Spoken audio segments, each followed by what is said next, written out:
Eu sou a Fabiana Fagundes, sou a sócia fundadora do FMD Hike. E chamei o Sérgio Bronstein, o fundador do BZCP, meu principal concorrente, para a gente fazer a coisa que a gente mais gosta: aprender a vender. E para isso, a gente veio entrevistar Bruno Strunz. Eita. Mega Ultra Blaster, ensinador de vendas, que vende valor, comunica valor. E a gente resolveu, dado que o Sérgio foi o primeiro entrevistado do primeiro episódio da primeira temporada, e eu fui a última da última temporada, nada mais justo do que começar esta terceira temporada em alto estilo, fazendo com que nós dois possamos entrevistar Bruno Strunz. Começa agora o Vendendo Valor, um podcast produzido pela Strunz, principal referência em vendas no mercado jurídico, com o apoio da ESPM. Então, Sérgio, você que chegou aqui como meu maquiador hoje... Qual foi o maquiador? Eu cheguei, né? Falei, como você chama? Antônio. Cheguei para o Antônio e falei, oi, tudo bem? Olha, eu trouxe meu maquiador. Será que ele pode me maquiar? Ele, claro. Ele já começou a olhar. Falou, você pode me fotografar? Porque normalmente quando eu vou fazendo o making off, eu peço para tirar foto. Ele, claro. Aí eu já peguei as fotos do Sérgio me maquiando e já vou postar, que são os spoiler alerts do Vendendo Valor. Vai sair bem cara essa entrevista, Bruno. Tô vendo. Você já aproveita que os próximos aqui. Anos de serviços, tanto para o FMD Hike quanto para o BZCP, já tá aí, né? Permuta. E aí, mas coisa boa, a gente se esforça, porque a gente vê valor aí, ó, na sua venda de valor. Amei. Muito bem. Vamos lá. Então, seus comentários. Meus comentários iniciais. Prazer estar de volta, agora nessa estrutura super encorpada. Eu fui o MVP. Você foi o MVP. Eu fui o MVP. Lembro bem daquela casinha no Pacaembu. E eu estou aqui hoje porque, Fabiana, eu liguei para a Fabiana ontem, 12 horas antes do grande evento de agora, para comentar sobre Bruno, desde quando a gente se conhece, e eu conheci você ainda na fase que você era um advogado de M&A. Sim. E eu comentei com ela, brincando, falei, o Bruno era um advogado de M&A, sério, dedicado, mas esquecível. E hoje ele se tornou, nesse lugar de potência, nessa fala, nessa capacidade de vender valor, de explicar porque todo advogado tem que saber se comunicar e tem que conseguir, de alguma forma, transmitir algo a mais do que simplesmente, como você sempre fala, os skills tradicionais, os tais soft skills. Sim. O Bruno se transformou. E ele achou, e ele sempre fala isso nos podcasts, e eu escutei quase todos, sobre o lugar e o lugar de potência das pessoas, a capacidade que as pessoas têm de encontrar o seu diferencial. E acho que eu tô aqui para entender, Bruno, como você se tornou essa pessoa que, de tudo que você tem, menos esquecível. Você é um cara inesquecível em relação ao que você fala. Comentei já com você algumas vezes, contei para Fabiana que em 2018 a gente se reencontrou num seminário de final de ano do Veirano e que eu te vi eu vi em cima de um palco falando para umas 400, 500 pessoas e eu fiquei muito impressionado com a tua força, com a tua energia, com a sua habilidade na comunicação e com a tua paixão. Você já trabalhou e você sabe que vender valor também é muito sobre paixão em vendas. Sim. Então, minha primeira pergunta, ou talvez curiosidade, é: da onde saiu essa sua descoberta? Qual foi o teu momento, o teu day one? Óbvio que eu não vou deixar você responder isso aí, porque isso daí é o final do podcast. Vou começar muito antes. Eu amo isso. Eu amo isso. Bom, primeiro, para deixar bem claro, eu não sabia de nada disso, né? Só para deixar bem claro aqui, fui surpreendido. Isso é o mais legal. Positivamente aqui, tô super surpresa feliz. É mais gostoso. De virada, às vezes, né? Não é tão bom, né? De virada não é tão bom. Voltando. A primeira coisa que eu queria dizer de você, que eu queria perguntar de você. Gente, eu fui fuçar o seu LinkedIn, fui te tô stalkear. Só vendo aqui. Você sabe que eu tô criando. Você sabe que minha mãe, né, ela era fundadora de um grupo de amigas de fofoca que chamava DIVA, Departamento de Investigação da Vida Alheia. Amei. E minha mãe, então, é a chairman da DIVA e eu sou a CEO. O Sérgio é o CFO e COO. Mas um novo cargo que eu fui colocado, eu não conhecia o grupo, ele vai colocar no LinkedIn, CFO, COO da DIVA. E eu, aqui no meu side business da DIVA, eu tava olhando, você teve 14 experiências. E... Você fala assim, até eu aqui não mexi. Não, e eu tava olhando, você começou como Junior Associate do PMKA em fevereiro de 2007. Não sei se você chegou a fazer estágio antes, mas isso é o que tem no seu LinkedIn. E aí eu falei, Sérgio, você não tem curiosidade? Você que passou 20 anos num lugar, eu que passei 20 anos num lugar, como é que é passar por 14? Porque assim, eu acho que esse lugar de potência do Bruno deve ter muito a ver com o fato de que ele já passou por tantos lugares, que ele deve ter visto tantas coisas e tantos temperamentos, tantos lugares de potência, tantos tipos diferentes de advogados, que ele já deve estar super especializado em entender como é que é esse processo nos lugares mais diversos. Então, a primeira coisa é, conta um pouquinho dessa história aqui pra gente. É muito doido, né? Interessante. Eu nunca tinha pensado com essa lente, né? Eu até estava contando, porque meu enteado vai mudar de escola, e eu estava conversando com a Má sobre isso, esse processo, e eu vivi isso, né? Lá atrás, em 96, eu saio do colégio, que era meu colégio de vida inteira, que eu estudava desde o jardim. Que era onde? O Humboldt. E super bem instalado. E o Humboldt não era... Hoje ele está num campus maravilhoso, enorme, parece uma universidade americana, mas na minha época era um negócio pitico, assim. Então era um negócio que todo mundo desconhecia, classes pequenas e tal. E aí a gente foi morar nos Estados Unidos, eu fui morar no Texas, no subúrbio do Texas, não falava inglês Pick and Blue Freedom, como eu brinco. Por que você foi pra lá? Meu pai trabalhava na Ford e, na verdade, meu pai trabalhava na Autolatina. Aí, quando teve a cisão, ele foi pra Ford e ofereceram para ele um cargo lá em Dallas, no Texas. E eu falava inglês bem raso e fui estudar numa escola pública americana, numa middle school. E foi um baita de um perrengue, né? Você não fala a língua e você tá ali inserido com todo mundo, os native speakers. Então, acho que aquilo já foi um negócio que me abriu. Eu não tô aqui romantizando, acho que foi super difícil e no final fiz alguns vínculos, mas não são os vínculos que eu carrego até hoje. Voltei pro Humboldt quando eu voltei pro Brasil. Quanto tempo? Eu fiquei... Deu quase 2 anos. Era pra gente ficar 3, aí meu pai recebeu uma oferta aqui no Brasil e a gente acabou voltando. E eu lembro que aquilo, assim, para fins de mudança, né? Mudança de país, mudança de língua, tudo ao mesmo tempo, aquilo para mim foi um negócio que eu falei, pô, eu sobrevivi a esse lado desse túnel, né? Então, eu acho que aquilo para mim, eu acho que todas as outras mudanças que vieram eu já fiz isso. De uma forma ou de outra. O papo do elevador. O que eu falei para ele? Eu falei, a melhor maneira de você adquirir experiência em alguma coisa é vivendo. Milhagem. Né? Eu, por exemplo, não sei como foi a sua. Quantas escolas você estudou? Estudei em 2 escolas. Eu também. Nunca te perguntei isso. 2 escolas. Onde você estudou? Estudei no Colégio L. Pérez, até na época 8ª série, hoje é o ensino fundamental. E no médio eu mudei para o Palmares. Eu também estudei em 2. Eu estudei no Tio Patinhas, aos 3 e aos 4 anos, e depois eu entrei no São Luís, que era do pré até o 3º colegial, e que você ganhava uma medalha chamada Medalha do Saco de Ouro. Que você conseguia aguentar o São Luís por a vida inteira. Então, para mim, eu sou muito keeper, eu não sou uma pessoa das mudanças. E acho que o Sérgio também. A gente teve uma experiência tão estável de não lidar muito com esse... Não, e a gente fala... Com as incertezas, com as novidades. E deixa eu te levantar uma curiosidade em relação a isso. Justamente porque acho que a gente teve poucas situações de mudanças tão abruptas, ou não abruptas, mas mudanças de rumo profissional, isso envolveu muito sofrimento. E um sofrimento profissional, pessoal, para você ter a coragem de fazer aquele desvio de rota e ir para uma nova. E para você, Bruno, como foi, olhando agora em retrospectiva, essas mudanças e até chegar nesse teu lugar de potência, nesse teu lugar de fala de hoje? Cara, assim, eu acho que eu nunca busquei a mudança pela mudança. Não era um negócio que eu ficava um tempo num lugar e eu decidia que eu ia ficar lá 1 ano e que aí eu ia sair, né? As coisas acabaram acontecendo. Então, na verdade, eu estagiei, sim. Eu comecei estagiando no Trent em 2002. E aí depois... Posso pedir pro Antônio uma caneta? Lógico. Então, você me arranja uma caneta? Eles eu preciso anotar as coisas.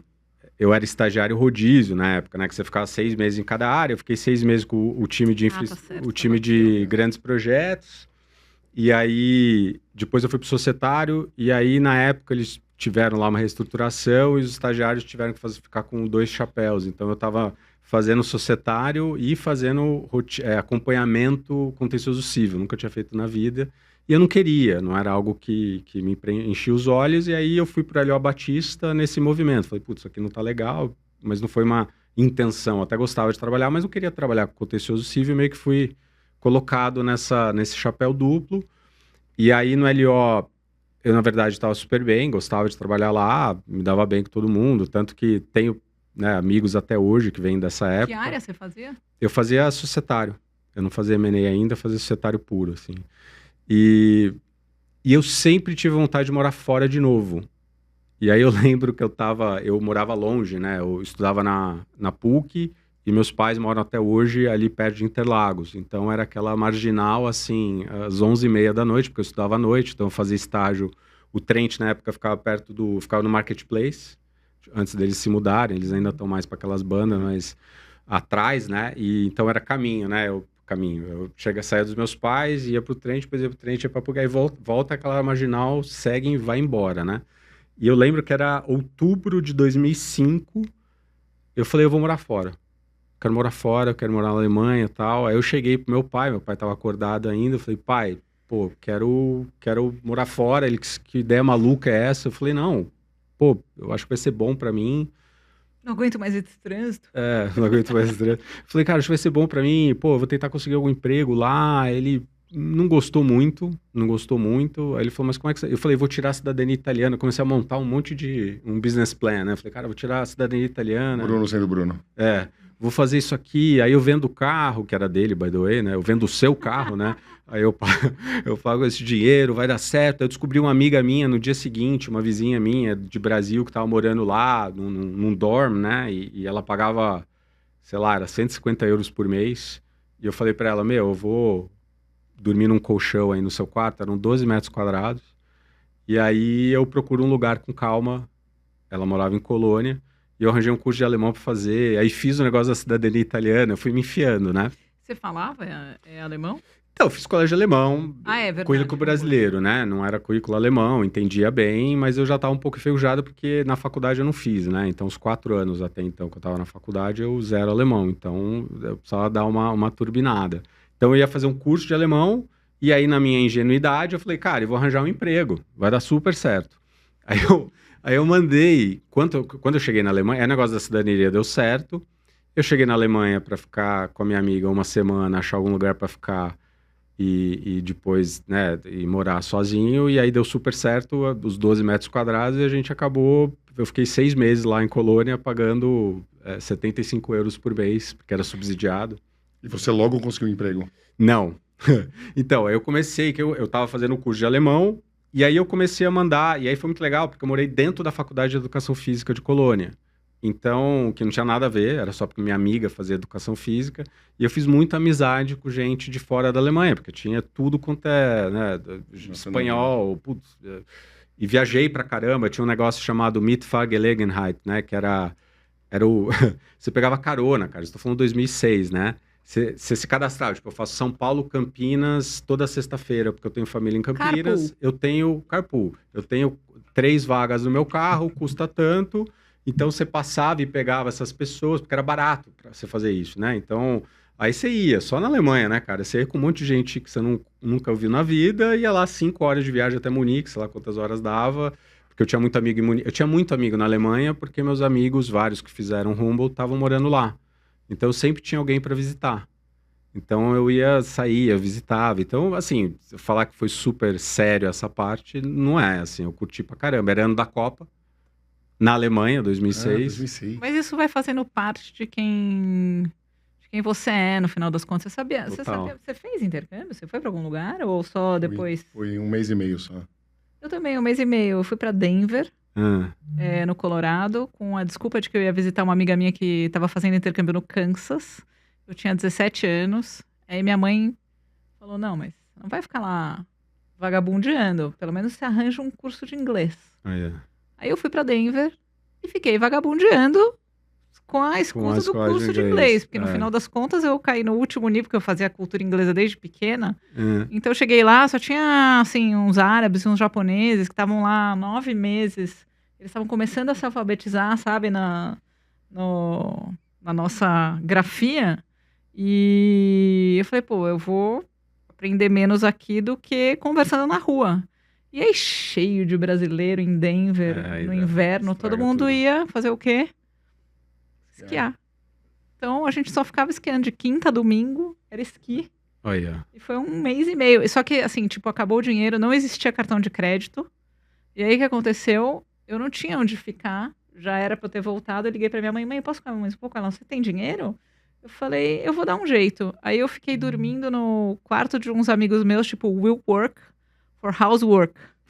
E aí eu fiquei fazendo a cama deles, porque eles tinham preguiça de fazer a cama, então eu fiquei mais meio mês, quase um mês, esticando lá. Mas é parte de quem a gente é hoje em dia. Eu acho que foi, enfim, foi o que foi, né? Acho que foi uma experiência engraçada. E aí, putz, uns amigos meus alugaram um motorhome para seguir a seleção brasileira. Putz. E aí eles fizeram uma parada em Colônia. E foi muito engraçado, porque eles endeusaram o negócio do motorhome, só que o motorhome ele tem os seus perrengues, né? Então, eu lembro... Você tem que esgotar o cocô. Exato. E aí, eles pararam o motorhome no estacionamento da universidade que eu morava, falavam, Strunz, eu preciso tomar banho, cara, um banho de verdade. Eu falei, não, chega aí, toma banho. Aí a gente, saiu pra caramba e tal. Aí eu fui dormir, né, no meu quarto, aí deu 7 da manhã, alguém bateu na porta. Eu falei, o que foi? Eles falaram, cara, a gente tá travado, porque... Um carro parou na frente deles, outro carro parou atrás, eles não conseguiam tirar o motorhome. E aí chegou um policial para multar, e aí eles não falavam alemão, eu falava, mas eu fingi que eu não falava também. Eu falei, cara, vamos dar uma de louco aqui. A gente começou a falar português com o policial falou, cara, esses são um bando de maluco brasileiro. Solta e manda embora. Aí começou aquelas ideias, cara, vamos mexer os carros, vamos. Eu falei, não, pelo amor de Deus, cara, não me quebra aqui na universidade. Não, brasileiro, só ideia ruim. Aí foi engraçado. Que você nunca fala que você é brasileiro quando você tá fazendo alguma coisa errada, né? Exato, só a gente... Você chega e fica falando Maradona, Maradona. Mas foi engraçado porque até, história de só um parênteses rápido, eles, 2 que estavam lá viraram meus primeiros clientes. Isso em 2006. Como advogado ainda. Em 2018, não, tudo advogado. Tudo... Não, mas eles se tornaram seus primeiros clientes já... Na Strunz? Ainda não era Strunz, ainda era Cusé, mas um dos meus primeiros clientes foram eles, que é o pessoal da SBZ. Que legal. E 2 deles estavam lá, enfim, foi até curioso, tudo advogado. E aí eu comecei a mandar currículo, acho que eu mandei pro Linklaters, ninguém me respondia, tava nesse nível, né? Tive essa experiência também. Ninguém assim, quem é você na fila do pão, né? O que você veio fazer aqui? E aí eu comecei a dar uma mini desesperada. Eu falei, meu plano não tá dando tão certo quanto eu achava. E aí meu pai, sendo pai, né? E hoje eu também sou pai, eu entendo. Ele falou, tá bom, vai. E meu pai trabalhou na Autolatina, né? Trabalhou na Volkswagen. Sim, foi daí. Aí eu já tinha percebido. Aí eu tava esperando quando é que isso ia pai acontecer. deu né?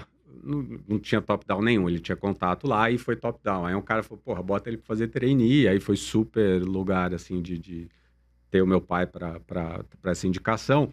Só que daí, no programa de trainee na Volkswagen, na época, era departamento jurídico, eu me mudei, né? Aí eu fui morar perto de Wolfsburg, eu morava num Dorf, né? Em Fallersleben, que era do lado de Wolfsburg, e aí era trabalho, estágio. Só que eu era estagiário já indo pro 5º ano, antes da lei de estágio. A gente trabalhava que nem um maluco, né, cara? A gente já tava bombando de trabalhar. E eu cheguei lá e todos os estagiários ficavam numa biblioteca, porque o estágio ele era muito de pesquisa. Só que, ironia do destino, não tinha lugar na biblioteca para eu ficar. E eles me puseram num bullpen que tinha na frente de 2 advogados de lá, gerentes. É o chiqueiro do chiqueiro, mas você vê como... mas que ficava mais perto do Perto advogado. dos caras. E você era visto, e era uma área de passagem. Era uma área de passagem. Incrível. E aí, Sérgio, foi muito louco, porque o que eu fiz? Eles não sabiam muito bem o que fazer comigo. Porque eles falavam, brasileiro, o direito alemão não dá. E para eles era muito esse negócio, estagiário é pesquisa, pelo menos na época que eu estava e no contexto que eu estava. E aí, os primeiros dias, eu lembro que eu peguei lá uma newsletter que eles tinham e eu comecei a aprender os termos, rescisão, porque eu falei, cara, eu não manjo, né? Eu manjo conversa de boteco, agora, trabalhar e tal. E aí, eu fiquei uns 5 dias que eu todo dia ia aprendendo vocabulário. E os caras iam meio participando de uma reunião ou outra. Aí uma hora eu fui numa reunião, o cara falou, precisa fazer o contrato. Eu falei, em inglês? Ele falou, posso fazer? Aí o cara me olhou e falou, tá bom, né? Mas achou que ia... Aí eu mandei o contrato, aí deu um tempo, o cara me chamou na sala dele, o Malte Wagner. Ele me chamou na sala dele, e aí todo mundo chama de senhor, né? Isso eu não estava acostumado. É tudo Herr Strunz, né? Tudo é Herr e Frau, né? Você tá falando sobre futebol chamando o cara de senhora, nesse nível. Aí eu colei na sala dele e falei, putz, acho que o cara não gostou, né? Você já provavelmente participou de um evento assim. Muitos palestrantes, e no final do dia aquela sensação que só sobraram aquelas frases de autoajuda barata. Pensando nisso, a gente lançou o Strunz Experience, um evento de 2 dias, presencial aqui em São Paulo, com foco em venda de valor e prospecção no mercado jurídico. Na primeira edição, a gente contou com 70 participantes e um grupo seleto de palestrantes. A gente teve roundtable com diretores e diretoras jurídicas, a gente teve um roundtable sobre prospecção eficiente na prática com clientes nossos aqui da Strunz falando sobre a aplicação da metodologia, a gente teve palestra prática sobre IA, sobre marketing jurídico, sobre canal de distribuição. Então, para você, escritório, que está em dúvida como treinar o seu pessoal, para você que quer investir na sua própria carreira, acesse o site www.strunzexperience.com.br e será um prazer encontrar você. Por lá, as vagas são limitadas. Ele olhou para mim e falou, onde você aprendeu a fazer isso? Eu falei, não, lá no Brasil a gente trabalha já, né? Ele falou, você quer ir numa outra reunião comigo? Eu falei, lógico. E aí começou a rolar. E estagiário não tinha e-mail. Era tanto um negócio em 2006... Que era no pool. Né, você ficava lá, os caras te passavam a pesquisa, você fazia a pesquisa e você dava pro cara. Não tinha, você não trabalhava. Ele falou, acho que você precisa de um e-mail. Eu falei, eu também acho que eu preciso de um e-mail. Aí, o meu contrato ia vencer, final de novembro. Aí o cara falou, cara, a gente quer estender teu contrato. Até quando você consegue ficar? Aí eu falei, puta, eu consigo ficar mais 1 mês, mas eu preciso ir embora porque eu preciso voltar. Aí começou aquele papo de, não, mas você quer ficar mais 1 ano, tal? Eu falei, puta, aí não. Porque eu queria voltar, né? E então, na verdade, o estágio foi legal por uma coincidência, ironia, né? O benefício do destino de eu estar sentado. Sabe uma história que você contou em algum episódio, que eu achei que ela é muito, muito rica, que você, no início das reuniões de departamento, você não falava. É. E acho que um dos teus chefes notou e falou, Bruno, eu sinto que você participa, presta atenção, mas não fala, Total. porque você tinha muito medo Sim. de nos comunicar da forma perfeita, como se você fosse um alemão nativo. Sim. E acho que de lá você tirou uma super lição. Pelo menos, quando eu ouvi essa história, eu já contei para muita gente. Eu usei ela esse ano, Sérgio, porque eu fui palestrar em Toronto, e palestra em inglês.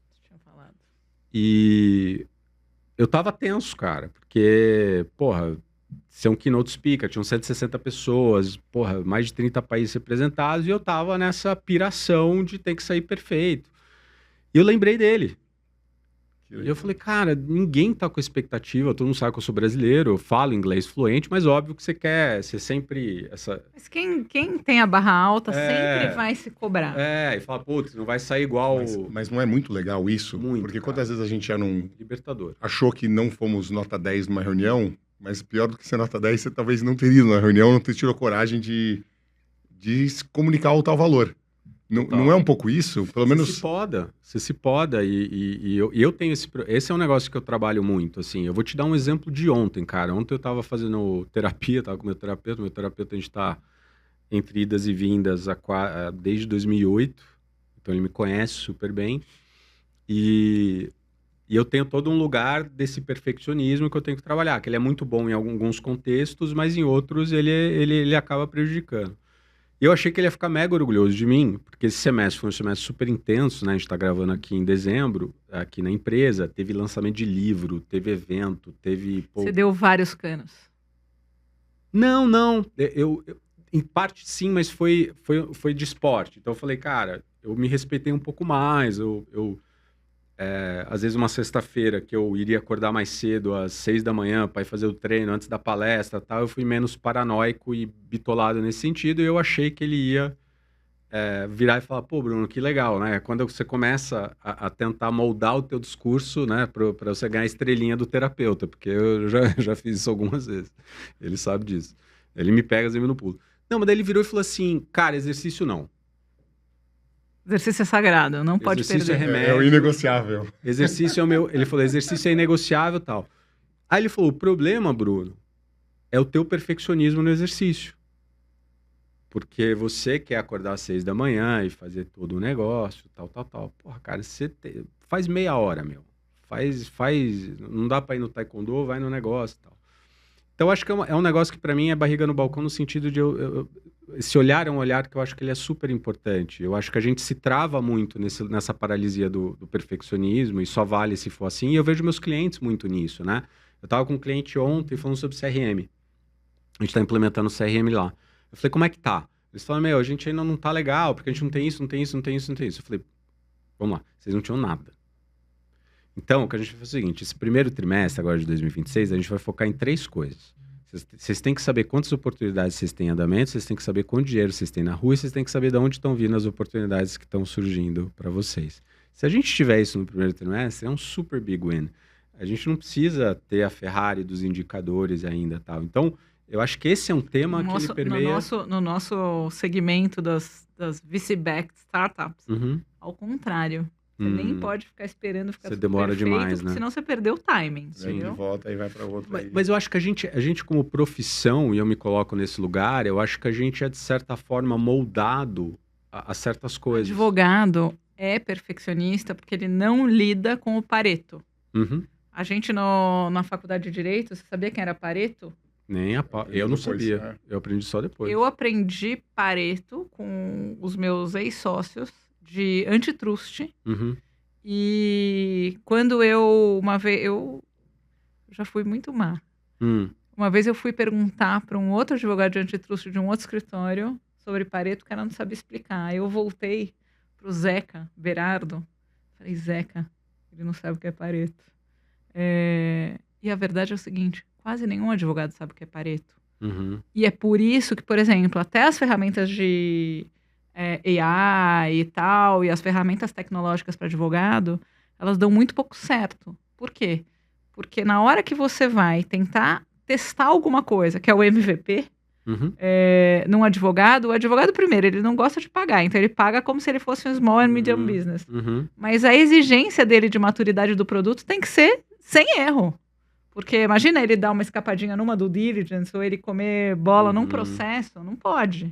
Então, o advogado é sempre... A gente tem essa mentalidade. Para você depois tentar trabalhar no good enough, é um esforço, eu acho, pra gente, não é? Tem razão. Mas será que também não tem a ver com o fato de que a gente é treinado de alguma forma para ver onde tem o problema? E onde vai dar errado? Total.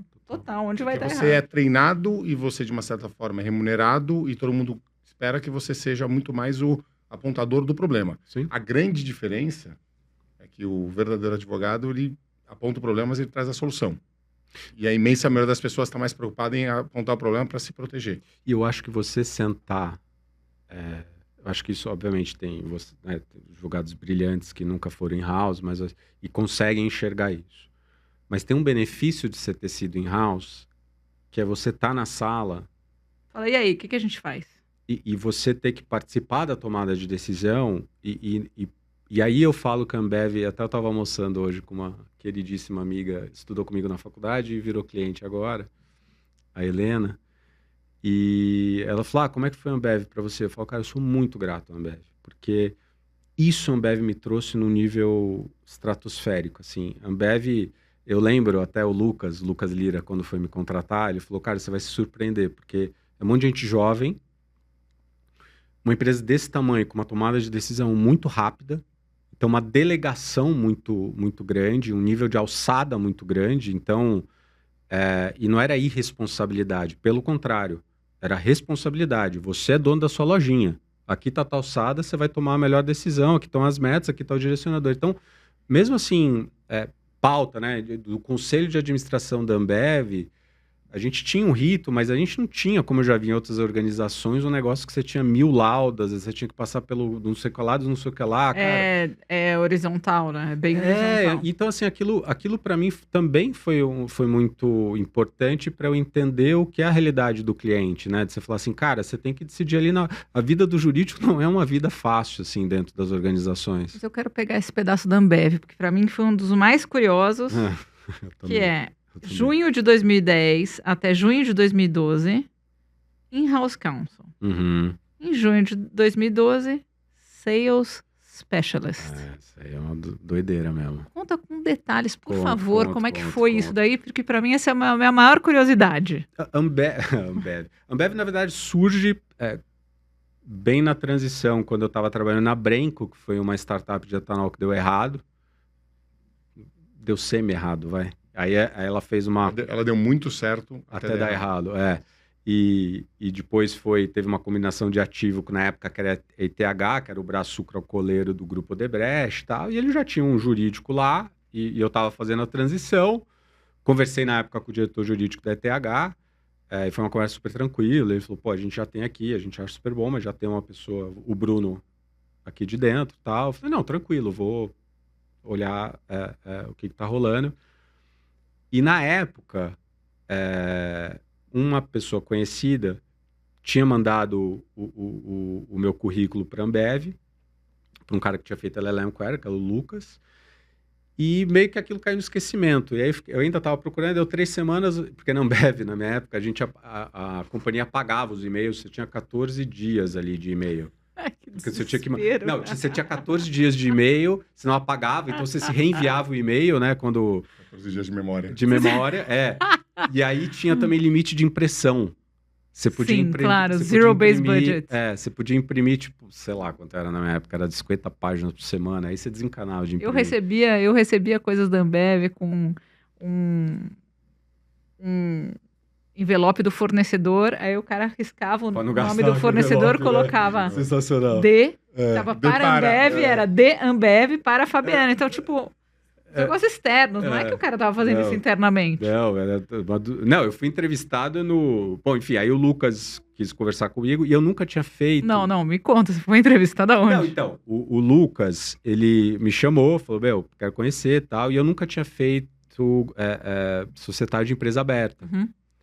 Só tinha feito empresa fechada. A da Brenco era mega complexo, porque a Brenco tinha uns 30 fundos por trás, tinha 2 acordos de acionista, tinha um acordo de acionista entre os fundos e acordo de acionista com o BNDESPAR, porque eles entraram com dívida e o braço ali de equity. Então e o M&A durou 8 meses, aquele negócio que, enfim, super complexo. E aí eu fui entrevistar com o Lucas, não tinha Ambev, como sempre, nunca tinha sala de reunião. E aí a gente foi entrevistar quase num depósito, assim. E eu lembro, e eu não sabia, assim, sabia de ouvir falar, mas não conhecia super bem a companhia e tal, fui estudar para entrevista, enfim. E aí eu lembro que eu comecei a conversar com o Lucas e eu fui super transparente. Ele falou, Lucas, o negócio é o seguinte, cara, eu nunca, em algum dado momento, eu falei, cara, eu nunca fiz societário de empresa aberta, mas não acho que é rocket science. Eu acho que, pô, me dá um tempo aí que eu consigo pegar. E aí eu fiquei perguntando sobre ele. Eu falei, mas e você, cara? Me conta de você aqui. E aí ele contou depois pra mim que aquilo pegou ele meio desprevenido, né? E aí ele virou, um dado momento, e falou, porra, ninguém tinha me perguntado sobre mim. Eu falei, você é feliz aqui? O que você curte? O que você não curte? Fui conversando com ele. E eu virei pra ele e falei assim, cara, eu acho que qualquer empresa, não é só onde você trabalha, mas é com quem você trabalha. Então, às vezes, você pode estar numa empresa maravilhosa, você caiu numa equipe ruim, você vai ser miserable, né? Então, óbvio, o melhor é os dois, né? Tá numa empresa maravilhosa que você acredita, numa equipe bacana e tal. E eles apostaram. Aí foi engraçado, porque quando eu entrei, eu tava entrando num cara que tava indo fazer LLM lá fora, que tá no grupo até hoje, que é o Flávio, super querido. Só que eles não me contaram que o Flávio ainda tinha 2 meses de companhia até ir para Nova York fazer LLM. Eu falei, tá bom, mas o que eu faço esses 2 meses, né? Aí eles me deram temporariamente a área de contratos para tocar nesses 2 meses, que aí foi onde eu entendi o que é o giro da área de contratos de uma empresa daquele tamanho. Aí você fala, quantas pessoas faziam contratos ali na Ambev? Uma. Era o Flávio. Mais o CSC. Não, na verdade, era uma outra... Enfim, aquelas coisas da Ambev, todo mundo se mexendo. Uma outra pessoa, a Gabi, que estava tocando, que também estava saindo, e eu tapei buraco ali. E aí eu efetivamente assumi o societário, e quando eu assumi o societário, tinha M&A também, eu comecei a fazer operação de M&A com vendas. Então, na minha época, a Ambev às vezes comprava o distribuidor por N motivos, e eu participava disso. E mais ou menos quando eu voltei da Volkswagen, quando eu voltei da Alemanha, e eu vi foi a primeira experiência in-house que eu tive, apesar de ter sido trainee, eu comecei a ver todo esse lado do business. Eu falei, cara, se eu não entender disso, eu não vou ser um bom advogado. Isso me veio na hora. Eu falei, a linguagem deles é uma linguagem diferente, mesmo o jurídico interno. Eles estão falando coisas que eu não sei, conceitos que eu não sei, né? Estilo Pareto, etc. Então eu falei, eu preciso estudar esse negócio. Então eu comecei a ler. Comecei a ler Jim Collins, comecei a ler sobre negociação, que eu falei, porra, cara, eu tenho um... Foi aí que você começou a ler? Ou você já lia desde Não sempre? lia, eu sou um case, eu sempre falo pra minha esposa, quando a gente olha pros meninos, eu falo, não trate as coisas como uma sentença definitiva. Eu não gostava de ler, não gostava. Meus pais sempre leram, não era um negócio que me apetecia. Foi um pouco na necessidade, mas daí eu descobri que era o tipo de leitura. Eu não gosto de ler muito Ficção, romance. Hoje eu até aprendi não, mas eu acho que eu criei um gosto... Mas eu percebi que o lugar que não tinha fricção era eu ler essas coisas. Que pra minha esposa, ela odeia, não é a praia dela, mas não é a praia dela. Então, começou a ser um negócio muito... Eu queria ler esses livros. Então, o que para certas pessoas era um saco, pra mim aquilo era demais. Eu falava, cara, tá abrindo um espectro que eu não tinha. Tá abrindo um lugar que eu não acessava, porque eu não conhecia essas coisas. Isso era que ano, Bruno? Isso devia ser... Sérgio, 2007, cara. Mas foi porque nesse momento ainda você era advogado. 100% advogado. Não era. Era de 2010 a 2012, seu in-house counsel Não, essa parte... na Brenco, então. Essa parte foi quando eu voltei da Ambev, voltei da Volkswagen e eu fui trabalhar no PMK. Aí eu já comecei a olhar e comecei a ler esses livros, mas não tinha nenhum objetivo... Mas é isso que eu queria saber. Porque o que chama atenção, Bruno, toda vez que você está fazendo uma palestra ou entrevistando alguém, você faz muito rápido a conexão com algum livro, com algum trecho que você sabe de cabeça e que você certamente anotou e deve ter canetas coloridas pela tua casa toda. E a gente vê que você fala com um brilho no olho e você adora fazer essas correlações. Sim. Foi nesse momento que caiu a ficha que, o direito talvez não seja o meu... ferramenta, mas não é o meu objetivo foda, final. Né? Ele não deixa o cara... Não, mas a jornada tá cheia de coisa aqui. Ele tá dando um duplo clique Depois aqui. a gente quer saber primeiro como é que foi que você foi parar de in-house counsel em sales specialist. Então, eu vou chegar lá. Mas esse é um ponto interessante. Não, a resposta é não. A gente vai ter duas versões. A versão desse podcast, da entrevista, de 5 horas e meia, sem cortes. E a gente vai ter a de 2 horas, 1 hora e meia. Ele tá esquecendo que ele se comprometeu com o cliente a estar lá às 4, 4 e meia. Não, entendeu? mas a gente adia, a gente fala... Aí ele vai falar, chega, não tô mais disponível pra ninguém. Mas esse é um ponto interessante. Você tocou num ponto que me pega, cara. Muitas vezes, acho que no mundo que a gente está vivendo, eu vejo esse hindsight, né? O cara olha e cria uma mega história, ou a cara, né? Enfim, sendo bem... Não, assim, o que eu achava era, cara, a carreira é essa, advogado, mas a minha experiência como in-house me trouxe que eu preciso manjar de outras coisas, que senão... E não é o lugar óbvio você precisa manjar de contabilidade, se você faz M&A, se faz societário, você precisa manjar... Isso é given, né? Você precisa manjar de tributário, então você vai ampliando. Mas era um lugar mais do negócio mesmo. Eu falei, cara, eu preciso entender um pouco mais de negócio, mas não tinha nada por trás, a não ser uma empolgação para ler aquilo e uma vontade de querer acessar esse lugar que eu não acessava e falar, cara, tem todo um conhecimento aqui, uma linguagem que eu não estou acessando. Eu tô aqui nesse microcosmos de advogado e tô muito bitolado. Ele entendeu? chegou no momento, sei que eu não sei. Exato, total. Falei, cara, Você sai do sei que eu sei. Total. Que é advogado sempre acha que o mundo se resume ao direito. Aí um dia ele chega num lugar e fala, putz, tá cheio de coisa que eu não sei. Como é que eu vou descobrir o que eu não sei? E aí ele começa a descobrir o que ele não sabe. E eu acho que tem uma frase... e o attribution eu vou errar aqui, eu já vou lembrar de quem é, que ele fala, you have to learn the rules like a pro, but break them like an artist.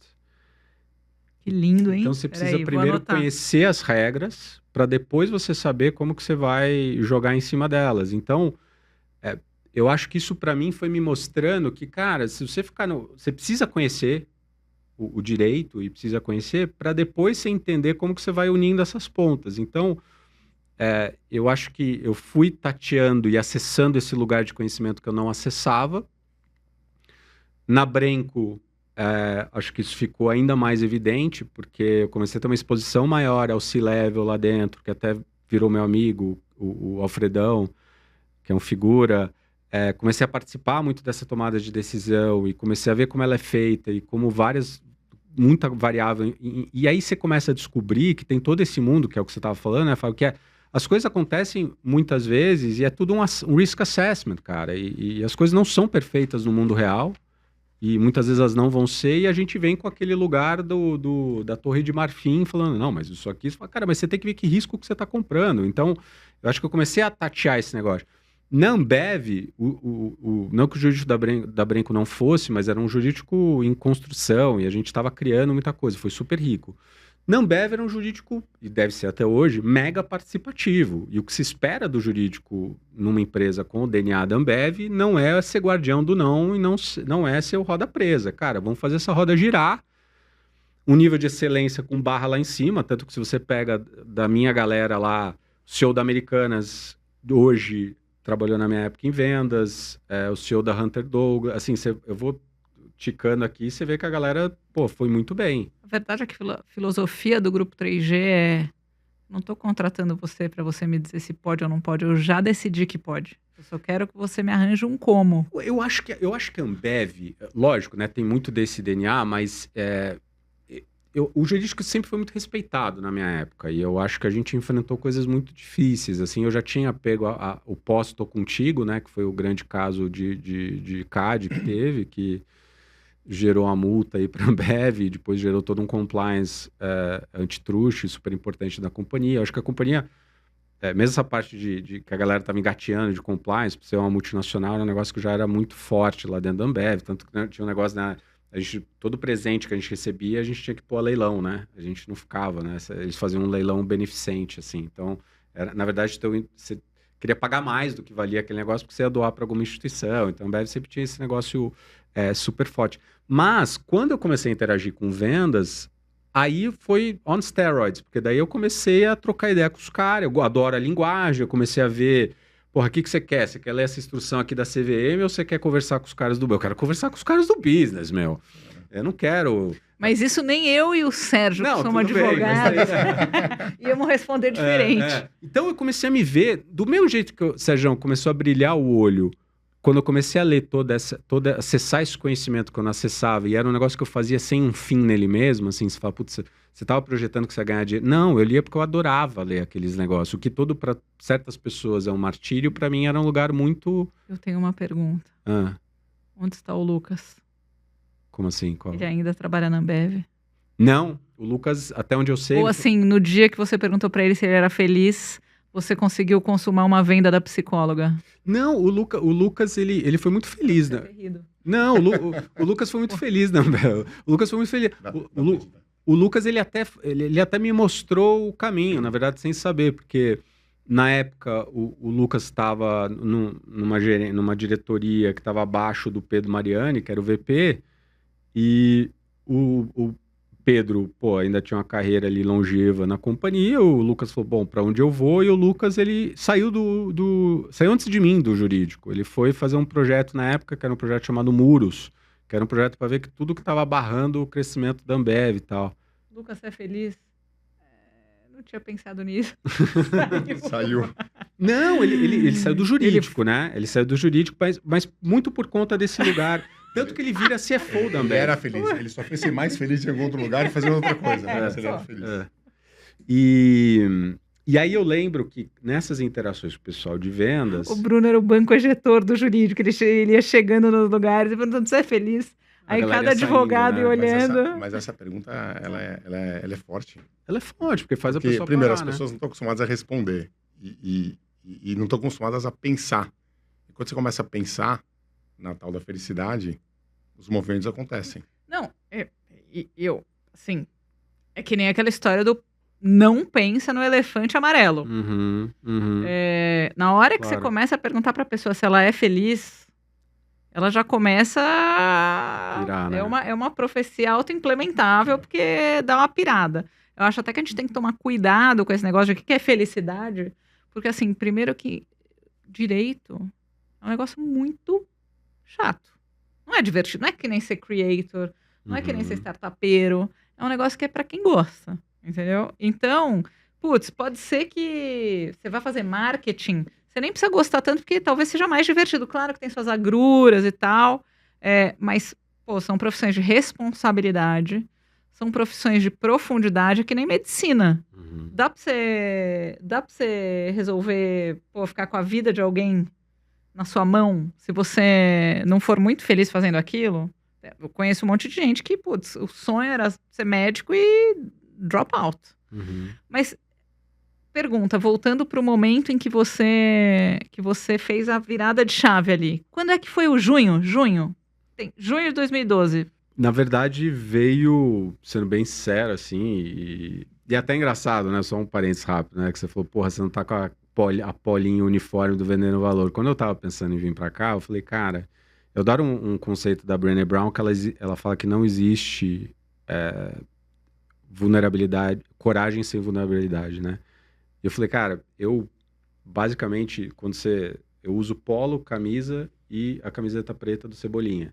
Você vê o meu armário, ele é quase o Charlie Brown. Eu falei, cara, Qual hoje... que é a camiseta preta do Cebolinha? Não, é a minha versão, né? Do Cebolinha sim, verde, sim. a minha é a preta. Eu falei, cara, eu vou vir hoje, não que aquilo seja um personagem, porque eu só uso polo da Lacoste, ou vou usar a camisa... Eu vou vir hoje de entrevistado, Eu vou vir hoje de entrevistado, mas foi muito um lugar psicológico na minha cabeça, que eu falei, cara, eu quero vir o mais despido, né, na essência da palavra. Eu não sou o Bruno da Vendendo Valor, eu só sou o Bruno Strunz. Eu sou o Bruno Strunz. Então, foi muito desse lugar mental que eu tentei vir aqui, de peito aberto. Não sabia nada do que ia acontecer, e isso achei super interessante. Mas algo que eu nunca contei, e não vou, obviamente, expor ninguém, mas eu tive uma fase muito dura lá dentro da companhia por causa de uma pessoa, a ponto de eu ter um ataque agudo de estresse. Eu nunca esqueço isso. Eu já tinha o Rafa, eu tava no M&A com o Andrezão, com o André Stock, ele ainda tava no antigo Souza Sescom, que ele é um amigo meu, e aí eu comecei a sentir um formigamento no meu braço esquerdo. Falei, tô infartando. E aí eu virei pra ele e falei, Andrezão, cara, não tô passando bem não. Ele falou, mas você quer que eu vá com você e tal? Eu falei, não. E eu, maluco, falei, não, pega um táxi. Cara, peguei um táxi na frente ali do prédio Sescom. Porra, fui pronto-socorro, cheguei lá, falei pra mulher, falei, cara, eu tô infartando, eu acho que eu tô infartando. Ela falou, não, calma. Bom, resumindo, um ataque agudo de estresse. Por causa das interações que eu tava tendo com essa pessoa. E aí eu fui o dia seguinte... falei com a Letícia, que tinha sido minha chefe junto com o Lucas, que depois veio a ser, ela até saiu da companhia agora também, da diretora jurídica da Ambev. Falei, Lê, eu vou embora, meu. Ela falou, não, calma. Eu falei, não. Aí eu contei pra ela tudo que tava rolando. Eu falei, cara, não tô bem, não tô feliz, ninguém merece isso, eu tenho um filho pequeno, porra, it's not worth it, né? Não vale a pena. Ela falou, não, calma, dá uma respirada, vai pra casa, volta aqui e a gente conversa amanhã. Eu falei, tá bom. Aí eu voltei. Ela falou, meu, o negócio é o seguinte, você não sabe disso, mas vendas já tinha pedido pra você ir pra lá. Você começou a tocar esses M&As, os caras curtiram pra caramba você, falando, cara, esse cara não é advogado, esse cara é cara de negócio, traz ele pra cá, muito naquela filosofia de Jim Collins, first who, then where, né? Então, traz aqui e, porra, depois a gente vê o que faz com ele. E o Pedro, na época, porra, a gente tava com muita coisa rolando, ele achou que não era o time ideal, ele, obviamente, não quis te prejudicar, mas tinha um olhar também para a companhia. Agora que você tá querendo sair... Só muda de sala, não precisa sair porra, vamos conversar e vamos ver se ainda tem espaço e tal. E o Pedrinho, que era o diretor na época, que eram 3 diretorias que ficavam embaixo da Ambev, o Jean, que depois virou presidente, agora saiu, o Pedrinho, que dava de revenda, e tinha mais um que agora já, o Prisco. Então era o triunvirato que a gente chamava, e o VP na época era o Ricardo Tadeu, que eu acho que hoje tá no México, na Ásia. E aí, eles falaram, cara, chega aí, vambora. Aí eu falei, não, mas peraí, eu vou ser advogado dentro de vendas ou eu vou trabalhar em vendas? Eu falei, não, eu vou trabalhar em vendas. Eu falei, mas o que eu vou fazer? Eu falei, a gente não sabe ainda, mas cola aí e a gente vai ver o que vai rolar. E aí eu fui muito nesse negócio, começou a ficar meio perdido, assim. Aí ele lembrou daquele momento em que ele foi para os Estados Unidos, não falava a língua direito, não sabia nada, ia ter que aprender tudo, e falou, eu sobrevivi, vai dar certo. Foi um pouco disso e foi um pouco também de saber onde era o meu chão. Porque eu falei o seguinte, eu falei, cara, se der tudo errado, eu volto a advogar. E eu vou estar melhor depois, porque eu vou ter vivido um negócio que nenhum advogado. Foi a primeira vez na história da companhia que alguém saiu do jurídico e foi para vendas. Eu falei, cara, isso é uma oportunidade que não, assim, eu preciso que tanta coisa esteja alinhada para isso acontecer, que acho que esse cavalo selado... Não, tipo, porque uma coisa é sair do jurídico e ir para RH, para finanças, para RI. Novos negócios, é mais comum, total. E foi um baita de um perrengue. Eu lembro que eu assistia Khan Academy. Khan Academy tava começando, Aí eu estudava ali, porque, de novo, outra linguagem que eu não acessava. Do mesmo jeito que eu não acessava aquela linguagem de jurídico alemão, eu não acessava essa linguagem de vendas, porque era a galera tudo com 20 anos de venda, numa área que aí sim a cultura ambeviana hardcore, assim, então sangue no olho, né, espinha dorsal da Ambev, vendas. E a galera muito excelente e, sendo bem sincero, o que foi bom, por um lado, muito pouco respeitando uma curva de aprendizado do meu lado. Foi muito, cara, se vira. Se joga aí. Aprende a nadar. Como é que foi o primeiro, segundo, terceiro mês? O que você fazia? Foi horrível.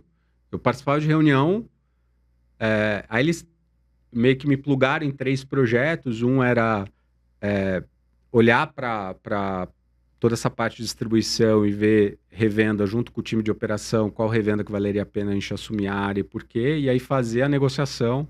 Foi o lugar que eles me viram num primeiro momento, aí eu era cliente do jurídico, então o cliente me apoiava e eu tocava essas negociações, eram negociações super desafiadoras, porque tinha um emocional muito forte ali, o revendedor não queria sair.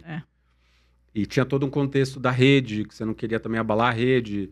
Eu fiz a negociação para tirar, na época, o presidente da Confenar, que era a confederação, era um negócio assim, um abalo político, e eu lembro que ele estava super exaltado, e aí todo mundo que negociava com a Ambev achava que a gente estava tirando alguma vantagem, né? Então você tinha que mostrar para a pessoa, cara, vou ser duro, mas vou ser fair, então vou jogar aqui.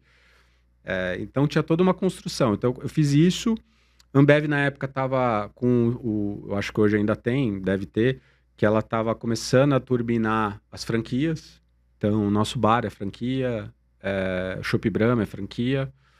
E tinha um terceiro que foi o Empório da Cerveja, que era o primeiro site da Ambev. Desculpa, eu preciso fazer um rápido parênteses aqui. Nós estamos aqui nos nossos intervalos comerciais. Vamos pedir patrocínio da Ambev para esse episódio, né? Devia, Zé Delivery e tal, pelo menos. Porque daí isso foi o embrião do Zé Delivery, né? A gente tinha um portfólio gigantesco, cervejas belgas. Você quer anotar para pedir o patrocínio? Eu devia, né? Eu vou anotar para você, boa, tá? Boa. E aí E aí comecei a plugar nesses. Então, estabelecemos nossas metas. E um pouco eu ficava zanzando. Em reunião. Aí tinha o Matheus, que era o cara que era meu chefe na época e tal. E aí começou a girar. Eu comecei a entender um pouco a linguagem. Comecei a apanhar com Excel. Na época, muito Excel heavy, né? Tô falando de 2000 e nada, né? Mas a sua passagem por sales e depois... sales na Ambev foi uma passagem meta, como crescer venda, como absorver distribuidor, ou você tinha que interagir com alguém para vender alguma coisa? Não, eu não vendia diretamente, porque o que eu participei foram de projetos que estavam atrelados à venda, então a de franquia era e era muito você pensar como é que você ia estruturar e aumentar a rede, gerando valor para o franqueado e como é que seria essa parte... Mas gerar valor para o franqueado é um trabalho, porque você está pensando na proposta de valor para o franqueado. E você interagia com os franqueados e com os distribuidores nas negociações? Não, o que eu fazia era muito do lado com todo esse ecossistema de venda. Então você estava em tempo... Eu fiz rota, né, que você literalmente na época, não sei como é que hoje em dia, você saía com o vendedor, com o palme para acompanhar a venda. Então eu fiz rota e todo mundo na Ambev já fez rota, pelo menos na minha época fazia rota. As discussões eram do time de vendas, então você participava de toda a discussão. E a parte, foi uma parte super interessante que a gente começou a engatinhar, o Empório da Cerveja, porque na época, né, hoje também, era muito difícil você falar, cara, a propaganda tal me gerou tanto de ROI. Não, essa performance no offline não é impossível você... Só que quando a gente começou a ter o Empório da Cerveja, a gente começou a falar, cara, quando eu soltei essa campanha online, eu começo a conseguir medir esse ROI de uma forma diferente. Então, isso foi um negócio que a gente estava tateando. Então, apesar de eu não ter vendido diretamente, né, e feito essa venda diretamente, ter participado desse ecossistema. Então, óbvio, você tem também, o autosserviço, você tem os supermercados. Então, você tem todo um ecossistema e as discussões que a gente estava tendo. E também como é que o revendedor tem toda uma cadeia, né? E tem o cliente ponta final também, né? O bar, Que é aquilo que você falou quando a gente estava em lugares trocados sobre conhecer compra. Sim. Porque o sell-in, né, no final das contas, ele depende da compra do franqueado, do distribuidor. Não adianta você tocar o cara. Você precisa entender o cara. Lado, você tá ferrado. Você falou de ROI. Deixa eu... E Fábio, me perdoa. Porque a gente está saindo do script. Não do script, mas acho que tem uma série de curiosidades dela em relação às tuas idas e vindas. Depois você voltou para o escritório de advocacia. Mas eu queria tratar do ROI. Porque hoje você é um dos maiores defensores, eu acho bem interessante, de que a venda é um exercício e é prática. E todo advogado, não importa a hierarquia, tempo de formado, Sim. função, tem que ser um vendedor de alguma forma e buscar o seu lugar de potência.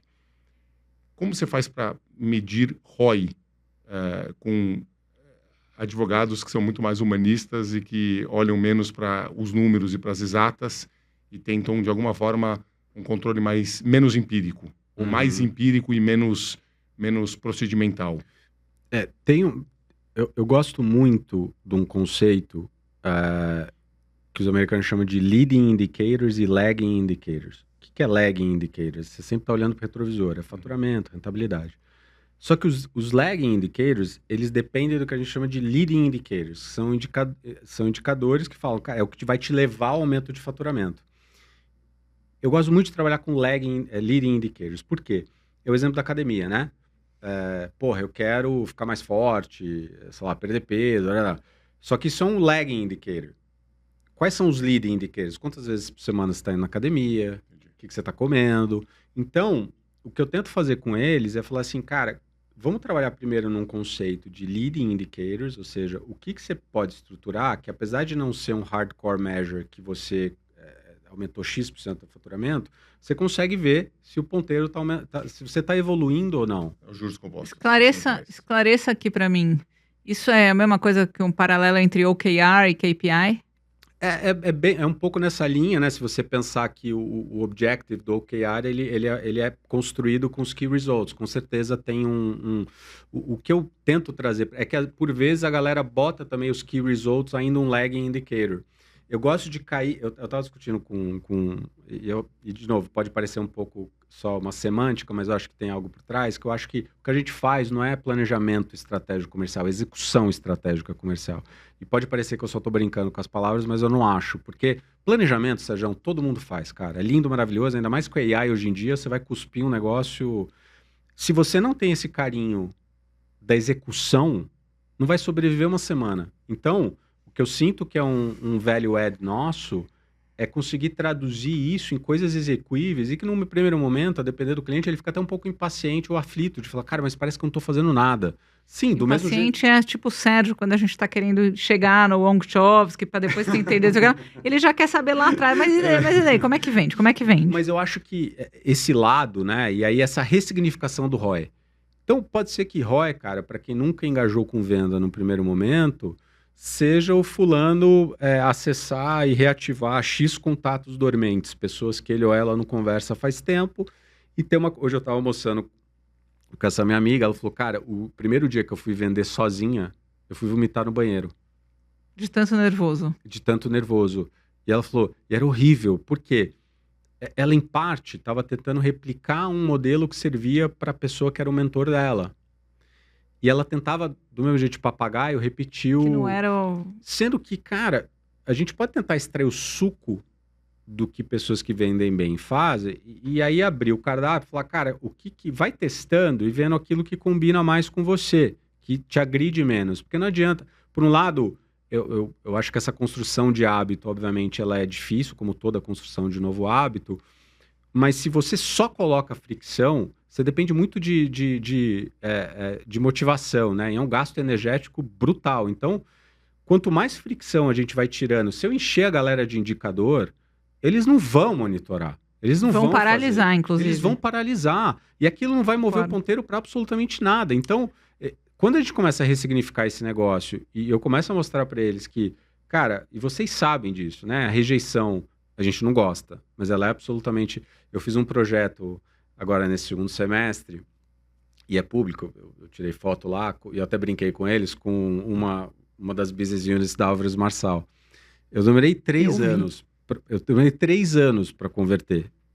E aí eu lembro a Nath, né, espero que ela esteja escutando aqui, uma querida, quando ela me ligou esse ano, eu falei, Nath, como é que a gente vai fazer para esse negócio voar? Porque eu não aguento mais bater na trave.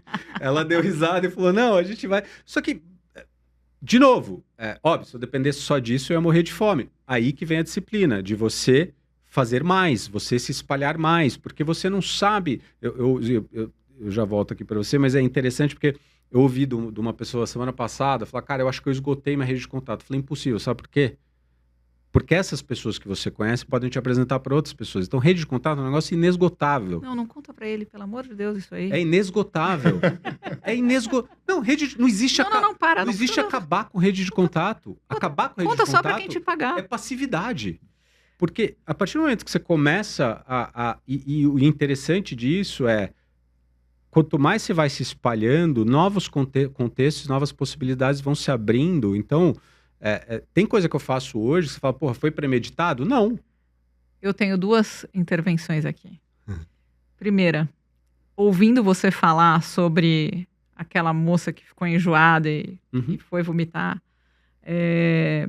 me ocorreu que quando a gente é mãe ou pai de primeira viagem, a gente não faz a menor ideia do que fazer com aquele bebê. A gente tem uma super boa intenção, a gente já leu pra caramba, as pessoas vêm, passam 10 conselhos, cada um passa um conselho completamente diferente. E você tem que encontrar o que dá certo pro seu indivíduo, mamãe e bebê, papai e bebê, ou vendedora, consumidor, comprador daquilo que você tá vendendo. E você só vai conseguir descobrir qual vai dar certo experimentando. Por quê? Porque, putz, tem lá, né, o que esperar quando você está esperando, como ser um bom pai de primeira viagem, não sei o que, tem um zilhão de livros sobre isso, podcast, YouTube, não sei o que. Você só vai aprender depois que você fizer. E é por isso que o pai ou a mãe de segunda viagem são muito melhores do que o de primeira, porque eles já sabem como é que eles conseguem. E às vezes é um segundo filho completamente diferente, você tem que começar tudo de novo, assim como o cliente. Às vezes o cliente é completamente diferente do anterior, mas o trabalho de ir na descoberta, na incerteza e começar a ver o que funciona e o que não funciona com cada um, ele é muito parecido com a nossa experiência de pai de primeira viagem e mãe de primeira viagem. Não sei se vocês concordam. Total. E a segunda coisa que eu acho que eu quase esqueci, o que você estava falando mesmo, mas tinha uma contribuição legal para dar, que era... Esqueci. Eu estava falando, ele estava perguntando do ROI, a gente estava conversando um pouco sobre como que eu enxergo o ROI no que eu faço, no que a gente faz, o que a gente tenta guiar a turma. Não, mas esse finalzinho, na hora que eu te interrompi. Já vai vir, o cérebro é assim. Um oferecimento. O quê? Um oferecimento, pessoas de 49 anos que esquecem que estão falando. Boa. Não, mas assim, então, de novo, né, eu acho que... Ambev, obviamente, quando você olha para dado, quando você olha para indicador, era a Disney, né? Tinha 1 bilhão de coisas. Mas foi interessante, porque também eu tinha lugares de potência que a galera lá não tinha.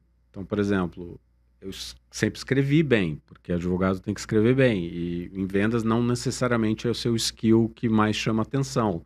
Eu sempre falei bem. Então, isso foi algo que também eu fui falando, tá bom, eu não faço isso aqui bem, mas eu faço isso aqui bem. E eu também tinha o benefício de fazer as perguntas. Eu falei, mas por que a gente está fazendo assim? Não, eu estava chegando, não entendia nada.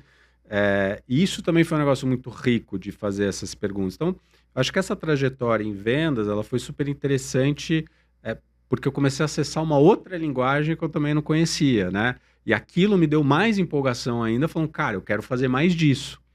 Só que a carreira na Ambev, na minha época, era uma maratona, né? Então, você ia ganhar dinheiro...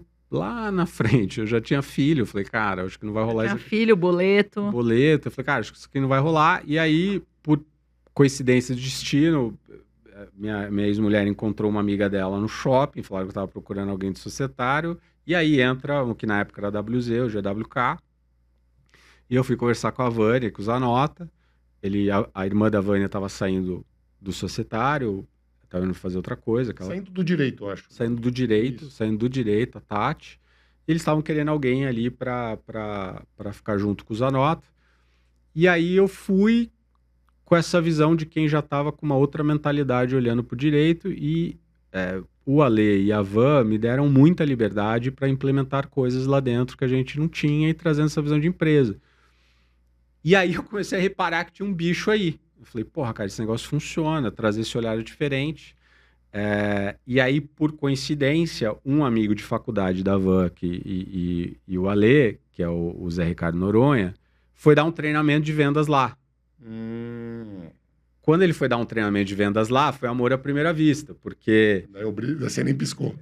E aí ele falando os livros, eu citando todos, ele falou, cara, eu nunca vi alguém que leu tanto quanto eu, e a gente, ficou amigo, ele fez outras coisas lá, e a gente ficou 2 anos namorando. E aí? Tal, e toma café, e vai, e tal. E aí aquele negócio, né? Timing is never right. Então, só que aí eu já tinha mais a perder. Porque eu já tinha filho, eu já tinha um book of business, eu já tava ganhando uma graninha interessante. Só que eu não era feliz. Então, aquele gostinho que eu tive quando eu tava em vendas da Ambev, eu não tive, apesar de eu gostar muito, até que eu sou casada com uma sócia de lá, agora, né? Sempre gostei da van, sempre gostei do clima, sempre tive uma autonomia, muita liberdade. Você é casado com uma sócia de onde? Então, porque eu... Do Ongchowski?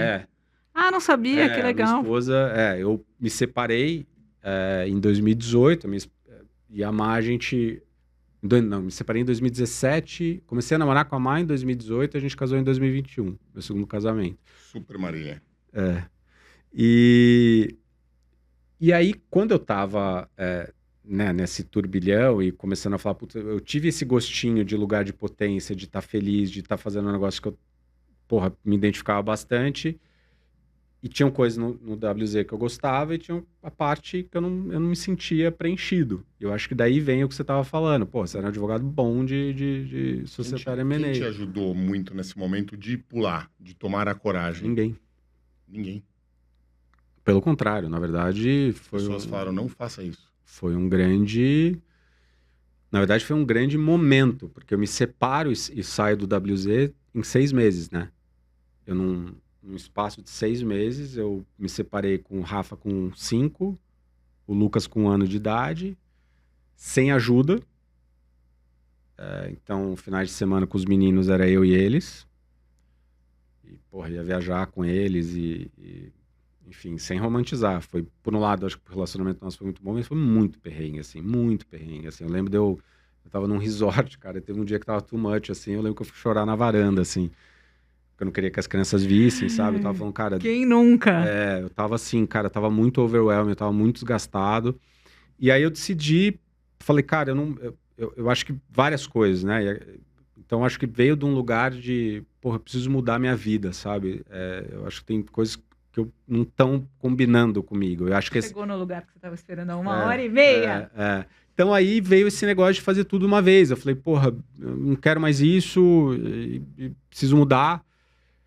E quando eu comecei com o Zé, foi um negócio do, cara, vamos desenhar uma linha, tudo que tá para trás é teu e a gente vai construir um negócio para frente. Então quando eu falo comecei 0 de receita, foi por conta disso. A empresa já existia, mas o modelo que a gente fez era Eat What You Kill total. Então, eu estava me beneficiando da plataforma que ele tinha criado, né, naquela época. Que foi esse momento? Eu entendi... Tinha uma plataforma, você não ia começar totalmente do zero, não ia precisar captar seus primeiros clientes, talvez você tivesse que entregar um pouquinho antes de começar a captar. Como é que foi aquele começo ali? Para mim, assim, eu já fiz algumas mudanças na minha vida e poucas, mas uma coisa que me descreveu muito, eu tô vendo que você tá falando alguma coisa parecida, que é quando a dor da permanência é maior do que o medo da mudança, você muda. Mas tá bom. Pum. Mudou. Deixou de ser advogado. Foi olhar como prestar serviço em consultoria de vendas. E aí? Como é que era o seu primeiro... Eu acho, Fábio, que... Eu acho que uma grande fortaleza minha é sempre conseguir conectar pontos, assim. Eu acho que eu consigo ler um negócio rápido, entender como aplica e aplicar. Isso sempre foi um negócio muito fácil. E eu percebi que muita gente em venda não estuda. Você vai ler um livro de venda que não tem uma nota de rodapé. Muita gente não, eu queria dizer que eu acho que é 99% a galera não, das pessoas, porque as pessoas que vão para vendas não gostam de estudar. E acho que tem um segundo fator. No nosso mercado jurídico, venda, você já falou várias vezes, é quase como uma palavra proibida. Total. O advogado não gosta de falar. Agora você está quebrando bastante esse tabu e tratando a venda como uma venda de valor e não preço. Total. Mas, aliado a essa pergunta da Fabi, eu queria muito ouvir a tua emoção, porque, assim, eu estou esperando esse 1h30 e quando você começou a falar do momento da tua mudança, eu vi que teu olho ficou com um brilho diferente. Me conta da emoção, porque eu tive a emoção de ver um colega, né, porque a gente não era amigo, mas um cara que eu já tinha trabalhado do outro lado da mesa, e eu vi ele num lugar de flutuação total. E vi você naquele momento e eu falei, esse cara é o Bruno? Tem uma outra persona aqui no palco navegando e falando e cativando as pessoas, que foi muito legal de ver. Mas como foi para você isso? Não necessariamente naquele momento, mas nesse início que mudei, comecei algo novo e agora eu só tenho duas possibilidades: dar certo ou dar muito certo. Não existe uma terceira. Cara, foi muito louco. Foi uma mistura de várias coisas, na verdade. Então, acho que teve um pouco de... Eu acho que eu tinha uma confiança, quanto que ela era embasada, mas eu tinha uma confiança que se eu me dedicasse àquilo ia rolar, porque eu comecei a ver o mercado. Eu falei, cara, a maioria não lê, a maioria não estuda. Eu já venho estudando isso sem querer já há muito tempo. Então, tinha o lado pragmático do, eu acho que isso aqui eu consigo ficar muito bom e muito rápido. E o lado da emoção, ele veio fazendo mesmo, porque eu acho que num primeiro momento, nos primeiros meses, ele tinha muito o quê da performance, então, da preparação, do sair bem, de eu soar inteligente, de eu parecer que eu sei o que eu tô falando, e eu acho que tinha muito esse negócio. Em algum momento isso foi ficando mais confortável e eu comecei a ver o impacto. Comecei a falar, cara, olha que tesão isso aqui. Olha, o retreat que eu fiz lá de vocês, eu te lembro na plateia. Você estava sentado no palco, você estava sentado mais para a esquerda. Eu lembro quando eu conectei com você, você estava meio vibrando junto comigo. E a gente... então, eu comecei a ver que tinha um negócio aí. Mas, sendo bem sincero, eu acho que a questão mais emocional veio depois. Porque eu acho que eu estava tão preocupado... Você ainda estava no instinto de sobrevivência. Eu estava no instinto de sobrevivência. Eu estava tão preocupado, pensando, que loucura. E, cara, sendo bem sincero, assim como quando eu me separei, eu tive muito pouco apoio, quando eu mudei de carreira, eu tive ainda menos. Eu ouvi coisas do estilo, cara, o Bruno... Pirou. Se separou com o filho pequeno, resolveu largar direito, tá fazendo negócio de venda. Era quase assim, deu errado na vida... Pirou completamente, tá fazendo negócio de loser. Vamos interditar. Cara, você sabe que hoje eu tava lendo um artigo do Estadão, que eu não sei de quando se é sábado, se é domingo, que eu peguei lá em casa do fim de semana. E tava justamente... o artigo dizia justamente sobre isso, que assim, as gerações, essas novas gerações estão mudando os wins que a nossa geração tinha, que era casar, comprar uma casa. Ressignificando, né? E tal. E hoje poder fazer uma escolha genuína, ter autonomia, fazer uma jornada sozinha, contra um pouco o efeito manada. É incrível como, na nossa época, eu acho que a gente tinha, assim... A gente se impunha um playbook, né? De dar certo... que era muito louco. Eu não sei como é que foi a sua preparação, foi bem mais longa do que a minha. A minha foi, tipo, em 3 meses eu resolvi sair. Liguei pra ele, não vou esperar não, eu tô indo. A minha foi Tony Robbins, você conhece todas. Ele foi pro Tony, é legal. É o máximo, é muito legal. O Bruno quase foi comigo esse ano. Você vai voltar? Tem uma amiga minha que foi. Talvez eu volte. Esse ano eu fui experimentar o Joe Dispenza. Que acho que você falou no teu. Eu falei de você. Exato. Eu fui com a minha esposa no Joe Dispenza, foi super bacana. E a gente tá em busca, sempre em busca. Mas eu acho que esse é um lugar doido, né? Porque, assim, na minha cabeça, eu falei, acho que teve o lado pragmático, de falar, tem um negócio aqui, tem um oceano azul, mas lembra, eu não comecei fazendo só mercado jurídico. Eu dei treinamento de vendas na TOTUS, eu dei treinamento de vendas na Autodesk, eu dei treinamento na Klabin, eu dei na MSD, saúde veterinária, para um monte de veterinário. Então, quando eu comecei a fazer isso, eu falei, cara, aí óbvio, eu mergulhava no business do cliente, entendia, mas eu entendi que eu tinha um framework de como pensar naquilo, e aquele framework ele era adaptável. Mas quando eu estava com o escritório de advocacia, aquilo era potencializado de uma forma absurda. Você já conhecia muito. Só que eu falei, cara, legal, mas eu tava numa aversão ao direito. Escritório de advogado. Não ao direito. Não pode falar a verdade. A gente também tem a versão advogado. Cara, assim, a maioria dos meus amigos, né, advogados, não era isso. Eu larguei o direito. Então eu não vou ficar voltando aqui. É porque os motivos pelos quais as pessoas que largam o direito,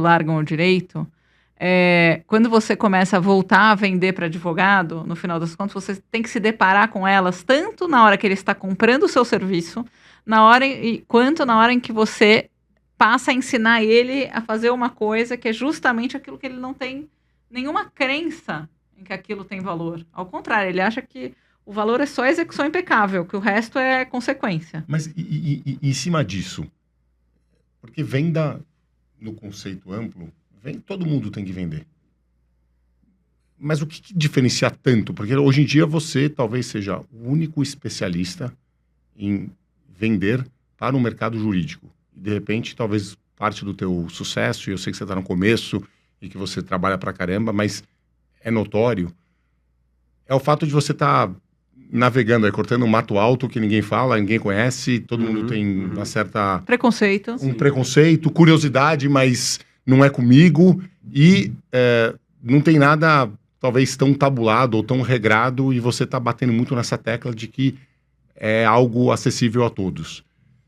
Por que isso, Bruno? E o que mudou dos últimos 5 anos para cá, inclusive até nos teus treinamentos, na forma como as pessoas te escutam ou querem aprender? Porque eu lembro que você comentou, inclusive, hoje em dia ninguém mais entra com o celular, todo mundo está diretamente engajado. Acho mas que ninguém, mas assim, é forte, mas sim, eu acho que Cara, eu vi muito não no começo, né? E eu via muito ceticismo e eu acho que E de novo, né? Aqui tendo uma autoanálise, muita análise envolvida, eu acho que eu tenho essa capacidade de codificar as coisas. Então, pegar um conceito abstrato e traduzir e codificar. Então, tinha gente que estava consumindo conteúdo de vendas, mas de outros mercados, de outras indústrias. E você tem que ter Óbvio, o advogado está em venda, só que você tem que fazer um deparo. A venda de serviço profissional é uma venda distinta de venda de produto, apesar de ter muita coisa que você pode se inspirar. Totalmente. E eu acho que muitas vezes esse fato de eu brinco, agnóstico em relação à metodologia, de eu bater várias no liquidificadores, também ajuda muito, porque daí eu vou pegando um pouquinho daquilo que eu acho. Então, acho que essa tradução e começar a mostrar o caminho... Óbvio, eu tive que ter sorte também. A gente ignora o fator sorte nessa história, né? Então, o que foi sorte para mim? Porra, sorte para mim foi com os caras que eu jogava bola e que me visitaram na Alemanha, tava com um escritório jovem, querendo fazer coisas diferentes. Foi o SBZ, que foi um dos primeiros clientes meus, e confiaram mega em mim. Sorte foi o Ricardo Verano, que eu fiz um semi-cold call nele, que culminou nessa palestra, e depois é meu cliente até hoje, inclusive amanhã eu tenho um negócio com eles. Então, eu tive um pouco de sorte nessa história de pessoas que compraram a ideia e apostaram. Então, acho que o que vem mudando é que a água está batendo na bunda. Do ponto de vista de mercado, então você tem hoje a quantidade de spin-off que a gente teve e de escritórios muito bons nascendo brutal. Spin-offs e não, óbvio, né? Não, assim, pessoas muito competentes que trabalhavam em escritórios super bem estruturados e que decidiram montar os delas. Eu estava conversando com um consultor, não é advogado, estudou comigo no colégio, eu estava contando para você, ele estava falando, o que eles também estão vendo dentro da consultoria deles. Então, clientes cada vez melhor estruturados, muita gente desenvolvendo IA internamente, você tem... ele lida muito com procurement, tanto que eu vou trazer ele na próxima temporada. Ele falou, cara, a linha jurídica, ela não passava no procurement lá atrás. Era sempre uma exceção. Não, isso aqui é muito especial, muito difícil, não vai entrar. Hoje já começa a entrar. Então, você começa a ter um contexto que hoje está chacoalhando, e outra, aquela hiperconcentração dos esforços de prospecção em poucas pessoas, além de não ser sustentável, você pega fundadores e fundadoras, estão cansados, cara, e não estão com o mesmo punch de tomar 400 mil cafés e já ganhar muito dinheiro. Então, eu acho que a gente vive várias coisas que estão acontecendo hoje, e a reação do mercado, ela está sendo baixar preço. Usar preço como alavanca de diferenciação. O que eu e o Sérgio chamamos de race to the bottom. Race to the bottom, total. É uma guerra que vai pro chão e é uma guerra que você não quer ganhar. Então, a gente está vivendo, eu acho que o desafio da diferenciação competitiva ele está maior. E eu acho que o que muita gente não entendeu é que a diferenciação competitiva ela cada vez mais vai ser contextual. Não existe diferenciação competitiva standard mais, cara. O que é diferenciação competitiva contextual? Eu posso ter o mesmo produto. Já está dando ROI aqui, eu posso Tô trazendo você já está aprendendo. Eu posso ter o viu? mesmo produto. A mesma solução. E o Sérgio, só que no meu contexto é uma coisa e no dele contexto, ela pode ser percebida e valorizada de formas diferentes. Pode ser que naquele momento seja o switching cost. O fato de eu já ser o escritório que já fez 1000 operações para aquele cara, ele vai botar aquilo na conta e aquilo vai virar uma alavanca de diferenciação. Porque expertise está parecida, mas o cara vai valorizar. Pode ser relacionamento, pode ser track record. O fato de eu já ter feito com aquele investidor várias operações, isso me dá uma alavanca de diferenciação. Assim, eu estava até discutindo com um cliente, ele me mandou uma mensagem no WhatsApp, ele falou, como que eu me equiparo? A gente tá vendo como que a gente se equipara com player A, player B. Eu falei, tanto faz, porque é aos olhos dos clientes, entendeu? Então, a partir do momento que eu começo a capturar, e esse contexto pode ser um cliente que está mega acostumado a fazer transação, pode não valorizar um tipo de trabalho. Outro que é a transação da vida dele ou dela, pode valorizar mais o mesmo tipo de trabalho. Então, do meu lado, eu também vejo isso muito claramente. Hoje eu tenho uma diferenciação por produto. Claramente. Não tem ninguém fazendo do jeito que a gente faz. Uma hora isso vai comoditizar também. Vão entrar mais players e tudo bem. O que eu quis fazer, e aí respondendo a tua pergunta lá atrás, foi, eu quero estar tão lá na frente e tão acelerado e todo mundo que tentar me copiar, ele sempre está copiando a minha versão anterior. Ele não está copiando a que está para frente. E fazer do meu jeito. Vai entrar mais player? Lógico que vai entrar mais player, faz parte do negócio, mas aí entra a mentalidade de jogo infinito. Eu acho que pro ecossistema, por exemplo, meu livro, cara, meu segundo livro, sendo bem sincero, uma pessoa disciplinada, pegando meu segundo livro, o primeiro ele é um overview, o segundo ele é um playbook, se você olhar ele como ele é um playbook, então, lógico. Alexa, resume o segundo livro do Bruno. Pode...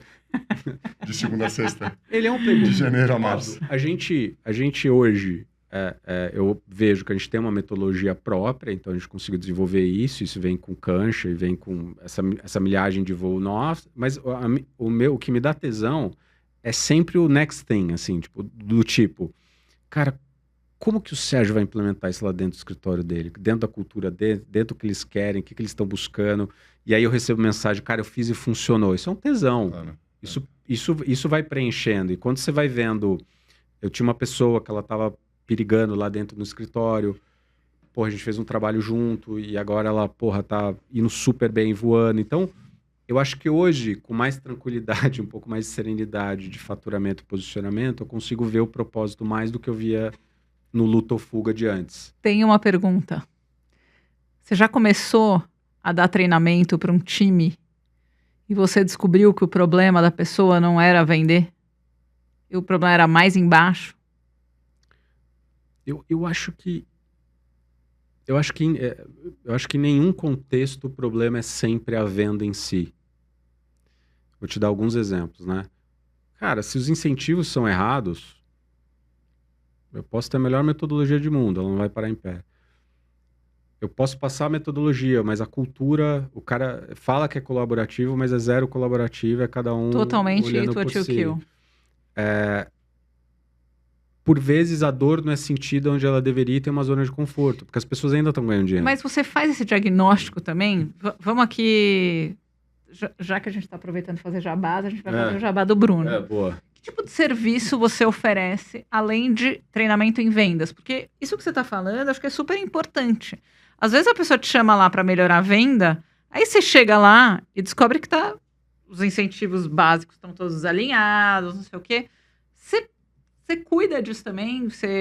Ainda que uma proposta com escopo separado, você cuida disso também? Você mostra para eles, olha, como é que você quer aqui? Incentives drive attitude. Sim. Você está mandando todo mundo para cá, mas o incentivo está ali. Sim. A gente hoje trabalha em 3 verticais, que é treinamento, consultoria e os eventos, né? Cursos, Teams Experience. Na de consultoria, a gente faz, sim, diagnóstico e a gente é muito coerente em relação àquilo que é nosso lugar de potência e o que não é. Então, o que eu achar que não é, Por exemplo, incentivo, eu não faço. Eu tenho pessoas para indicar, então a gente se vê que parte da nossa entrega de valor, óbvio, tem coisa que a gente bota debaixo do nosso guarda-chuva, então eu vou ter um consultor que não é 100% nosso, mas para me ajudar naquilo, ou eu vou falar, é um handoff, falar, cara, isso aqui você precisa... Mas, por exemplo, uma coisa que eu acho que, bate em todos os escritórios de advocacia, modelo de partnership. Uhum. Como é que você distribui dinheiro e como é que você evolui na carreira. Se você não tratar disso ali, que é a mãe de todos os incentivos, não é o incentivo tipo vale-refeição. Como é que você evolui na carreira e como é que você divide dinheiro? Ao meu ver, isso é core na hora de você olhar para a venda. Porque se o cara, por exemplo, só recebe dinheiro para bilar cliente, mandar fatura, claro, ele só vai ficar milking os clientes existentes. Então, você debruça nisso antes? Como é que você faz o diagnóstico? Você começa por aí? Na verdade, a gente olha a nossa lojinha do ponto de vista comercial, então tem coisas que chamam atenção. A hora que eu começo a olhar a carteira e vejo que nem já teve um caso recente, que boa parte era monofacetada, só uma área atendia, aquilo já me acende um alerta. Fala, o que está acontecendo? É o modelo de remuneração, me explica esse modelo de remuneração. Então a gente vai cavocando. Pode ser que eu vire para o cliente ficar antes da gente fazer um projeto, é melhor você fazer isso aqui antes, ou briga entre sócios, algo que acontece também. Mas só um negócio interessante de plano de remuneração, eu sei que o nosso tempo está apertado aqui. De novo, né, eu reservo sempre o direito de mudar de opinião, mas a minha visão, e já tendo bastante milhares de voos com diferentes contextos, diferentes escritórios, eu acho que às vezes tem a galera acha que nunca... Porra, eu acabei de mudar meu plano de remuneração. Você vai ter que mudar daqui a pouco de novo. O que importa para mim é a cultura e o relacionamento. Porque quando a cultura e o relacionamento são fortes, a gente vai ter as discussões difíceis. Porque tem quase uma false assumption que, cara, a gente acabou de mudar e depois de... Sim, porque os contextos vão mudando, as coisas vão acontecendo. Então, não sei se você concorda com isso. Eu concordo super. Você falou de um outro tema que eu adoro.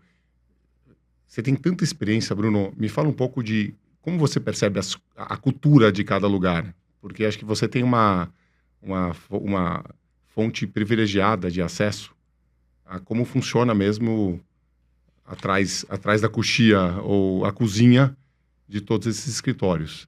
Que você vai dar treinamento, às vezes uma palestra pontual, às vezes um treinamento muito mais demorado. Você consegue perceber rapidamente? Porque para mim acho que cultura e o modo como as pessoas se relacionam deve ser muito diretamente impactado em relação à venda. Comenta um pouco isso. Cara, assim, lógico, é muito diverso. Ganhei um upgrade aqui, além de maquiador. Cara, é muito diverso e, ao mesmo tempo, eu brinco, a história não se repete, mas ela rima. Os problemas são muito parecidos. Então, o que eu olho muito?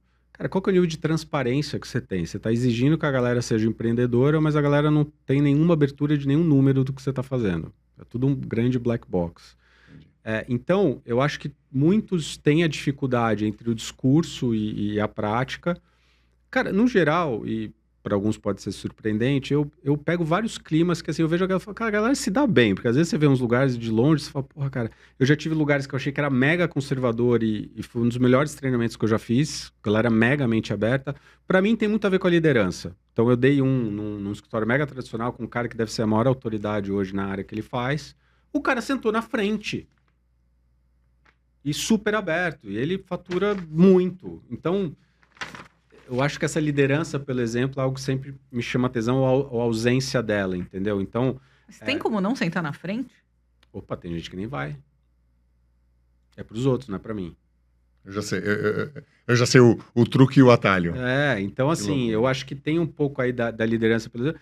E para mim, volta, né? Eu acho que sempre é a fundação. O que é a fundação para mim? A gente conseguir ter conversas difíceis, cara. Porque as coisas vão mudando, as coisas vão modificando. O escritório não é o mesmo, o BZCP não é o mesmo, o seu não é o mesmo de quando vocês fundaram. Não é mesmo. Não é mesmo. E é interessante isso. Como você enxerga? Então, vou pegar aqui tua bola de cristal. Como você é um cara que está olhando muito para estratégia e tendências, e não estou muito preocupado em falar desse buzzword de AI, mas como você enxerga o futuro da nossa profissão em relação às dinâmicas de divisão dos escritórios, as pirâmides, a forma como as pessoas atuam? Se você fosse olhar para frente, Ou se você fosse imaginar uma conversa sua com o próprio Bruno, daqui a 10 anos, você fala assim, pô, realmente aquilo que eu falei A, B e C aconteceram. O que seriam esses eventos? Eu acho que os escritórios passaram de ano sem ter que se preocupar com muita coisa. E sempre uma visão um pouco mais... Sempre não, mas uma visão muito mais curto-prazista de vamos raspar a caixa e distribuir, e o negócio dava certo porque, porra, tinha margem alta, um setor com margem alta, uma assimetria de informação e de expertise, onde a gente vivia clientes que nem jurídicos tinham, que confiavam a vida ali para o advogado, e a gente tocando pau e a mentalidade da hora. Não dá mais para ser assim. Então... Mas eu queria dizer que isso aí aconteceu no máximo até 2005. Porque de 2005 para cá eu já vejo isso acontecendo há muito tempo. Só que o que acontece? Eu acho que eles pegavam DP sem perceber. Durante de 2005 até, sei lá, 2020 e poucos. Porque o que eu percebo? Que assim, os procurements são cada vez mais envolvidos, as pessoas estão cada vez mais preocupadas, elas nem sabem o que elas estão fazendo, porque eu acho que assim, tem muita gente que pede desconto by design, e que quer destruir a margem porque está achando que vai diminuir o gasto, porque o advogado ganha muito. E depois, quando você vai ver, você está pagando peanuts e, sei lá, 3 anos depois, quando o negócio dá errado, você descobriu que você contratou monkeys, né? Uhum. Então, o problema é que não tem, eu acho que tem 2 lugares. Tem os escritórios montados naqueles grandes faturamentos de margem, com clientes inexperientes. Aí, pendularmente, você foi para um lugar onde, tipo, barbarians at the gate of the clients. Uhum. Entendeu? Porque eram os clientes, cara, advogado ganha muito, só quero pagar isso aqui. Aí faz lá... Eu e o Sérgio, a gente não se fala de preço, porque é cartel. Uhum. Mas a gente vive com raiva um do outro. Raiva, né? A gente é amigo e tal. A gente fala, pô, Sérgio, você tá fazendo... Que preço você tá fazendo, cara? Porque a gente tá fazendo... Não, várias vezes o Edu fala, putz, perdi pra você por preço. Eu falei, impossível. Impossível, não dei desconto. Então, o que acontece? Tem muito cliente também que blefa para conseguir mais um desconto, mais um desconto, mais um desconto. E a gente... Sérgio, eu não sei, porque a gente acaba não discutindo isso. A gente discute assim, pô, até que ponto é saudável para o nosso time trabalhar num negócio que eventualmente não vai se pagar, tendo que entregar, assim, não é um extra mile, é um extra... sei lá, 100 miles. Mas eu acho que a gente tem para esticar esse ponto, eu acho que a gente tem um problema. A gente tem um problema de mentalidade. O que eu tô querendo dizer com isso? Se você vai analisando tudo isso, e a gente tem que falar sobre a AI. O que a AI, na minha visão, ela vai fazer? Ela vai nivelar output. Então, tanto o cliente, às vezes, vai te mandar o acordo de sócio que ele fez com 5 IAs, que é um caso recente que eu tive. Nossa. Não. Porque ele vai... Do mesmo jeito que está acontecendo com a medicina, que eu joguei o meu exame, que eu hoje tenho... Todos os clientes agora, eles mandam para o ChatGPT os contratos antes de perguntar. Então a gente vai viver uma dinâmica com o cliente, a gente tem um nivelamento do output, então isso significa que os pequenininhos vão ter mais musculatura para brigar com os grandes, se eles souberem fazer a lição de casa deles direito. Concordo. E você vai ter, como você vai ter um nivelamento de output, que é a comoditização da qualidade, você vai ter uma discussão de diferencial competitivo ainda maior, que é onde está minha alavanca de diferenciação, se não no output. Você está usando o Harvey, eu estou usando um mix de Perplexity com Claude, com um agregador. Porra, mas e aí? Então, que paradoxalmente, ele cai num lugar que, para mim, o humano vai ser diferencial competitivo, a minha capacidade de te ler e te entender, sendo que nesse oceano de opção, o meu papel ele vai ser te guiar nessa tomada de decisão, porque por mais que eu jogue no ChatGPT, eu vou tomar uma decisão de 500 milhões de reais baseado no ChatGPT? Provavelmente não. Então, só que, óbvio, os honorários disponíveis, eles vão, por um lado, parte deles vai desaparecer, então, e que para mim está muito envolvido com um trabalho que a gente não deveria estar fazendo mesmo. Eu sempre uso como exemplo, lavrar livro societário, perda de vida, mas lavrei muito na minha vida, né? Então, o tipo de trabalho, e aí o que vai implicar é que a gente vai ter que precificar de formas distintas, porque... De novo, essa mentalidade para hora. Por mais que você fale, Bruno, mas eu nunca cobro por hora livre, eu cobro por hora livre só de gringo e tal. Mas a mentalidade é toda cagada, porque a hora que você está pensando em hora, você não está pensando em impacto, você não está pensando em eficiência, você não está pensando em previsibilidade, porque para o cliente também é ruim. E eu acho que a gente vai começar a ver uma migração de modelo. Eu sei que os americanos falam sobre Alternative Fee Arrangements, eu brinco e falo, essa é a nossa vida, né? A gente vive EFAs desde sempre. Mas eu acho sim que a gente vai ter que pensar em modelos distintos de precificação. Por isso que eu estava falando de contexto. Quando você começa a analisar o contexto, você fala, cara, para esse tipo de trabalho, ou eu vou trazer eficiência para ele, ou ele não é mais rentável. Porém, eu sei que o nosso tempo está estourado aqui, esse pensamento AI first, que parece um termo meio buzz, ele é interessante quando você pensa o seguinte, quando eu falar, vamos aumentar, o que a gente faz para aumentar o faturamento? Muitos escritórios falam, a gente precisa trazer mais gente. E eu acho que esse pensamento vai ter que mudar. Ele vai ser, cara, o que eu tenho na minha esteira que eu consigo trazer de eficiência e automação, eu ou acho de que humano? É exatamente o contrário. Eu consigo mexer em precificação. Eu fui que eu preciso cobrar. Eu fui recentemente num painel lá da Go Enablers, que a gente estava falando justamente sobre como é que você traz AI da maneira certa. E a primeira coisa que você tem que olhar assim, qual é a linha do PNL que você vai atacar? Porque não adianta, as pessoas adoram coisas lúdicas. Entendeu? Eu fiz isso aqui. Olha, isso aqui... Tem um robozinho. Quantas horas você economizou para fazer isso? E nós temos, eu acho que um problema maior, porque assim, o nosso mercado é muito acostumado a cobrar por hora. Então, a pessoa, quando reduz o número de horas para cobrar do cliente, ela tem um incentivo perverso, ela não quer fazer. Aí o cliente faz com o ChatGPT. Entendeu? E aí dá muito mais trabalho depois para destrinchar do que qualquer coisa. Eu tive uma lição recente numa reunião de sócios muito interessante. A gente estava discutindo sobre essas milhares de ferramentas que surgiram que vão revolucionar o nosso mercado. E a verdade é que todo mundo, mais ou menos, usa ChatGPT. Maior ou menor intensidade. E a gente começou a discutir, puxa, mas como os novos profissionais do escritório vão ser formados se quando você faz uma pergunta, a primeira fonte não é a biblioteca ou não é, de fato, a lei. E sim, talvez um atalho do ChatGPT. E eu fui um pouco saudosista e falei, acho que a gente não pode dar acesso para as pessoas mais júniores, porque... a gente tem que criar o hábito delas estudarem, delas irem buscar informação na fonte, etc. E eu fui absolutamente massacrado por todos os meus sócios, mas eu adorei mudar de ideia. E o final da reunião foi, vamos então comprar a licença mais premium dessa ferramenta, porque se esse é um fato e todo mundo usa, o mínimo que a gente tem que ter é uma uniformidade no escritório e uma preocupação com o sigilo de dados e informações.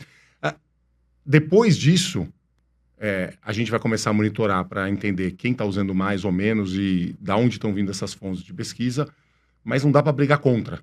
E eu concordo 100%. Não dá para brigar contra, mas eu acho que assim... Mas tem que segurar. Tem que tomar muito cuidado. Não é isso, porque assim...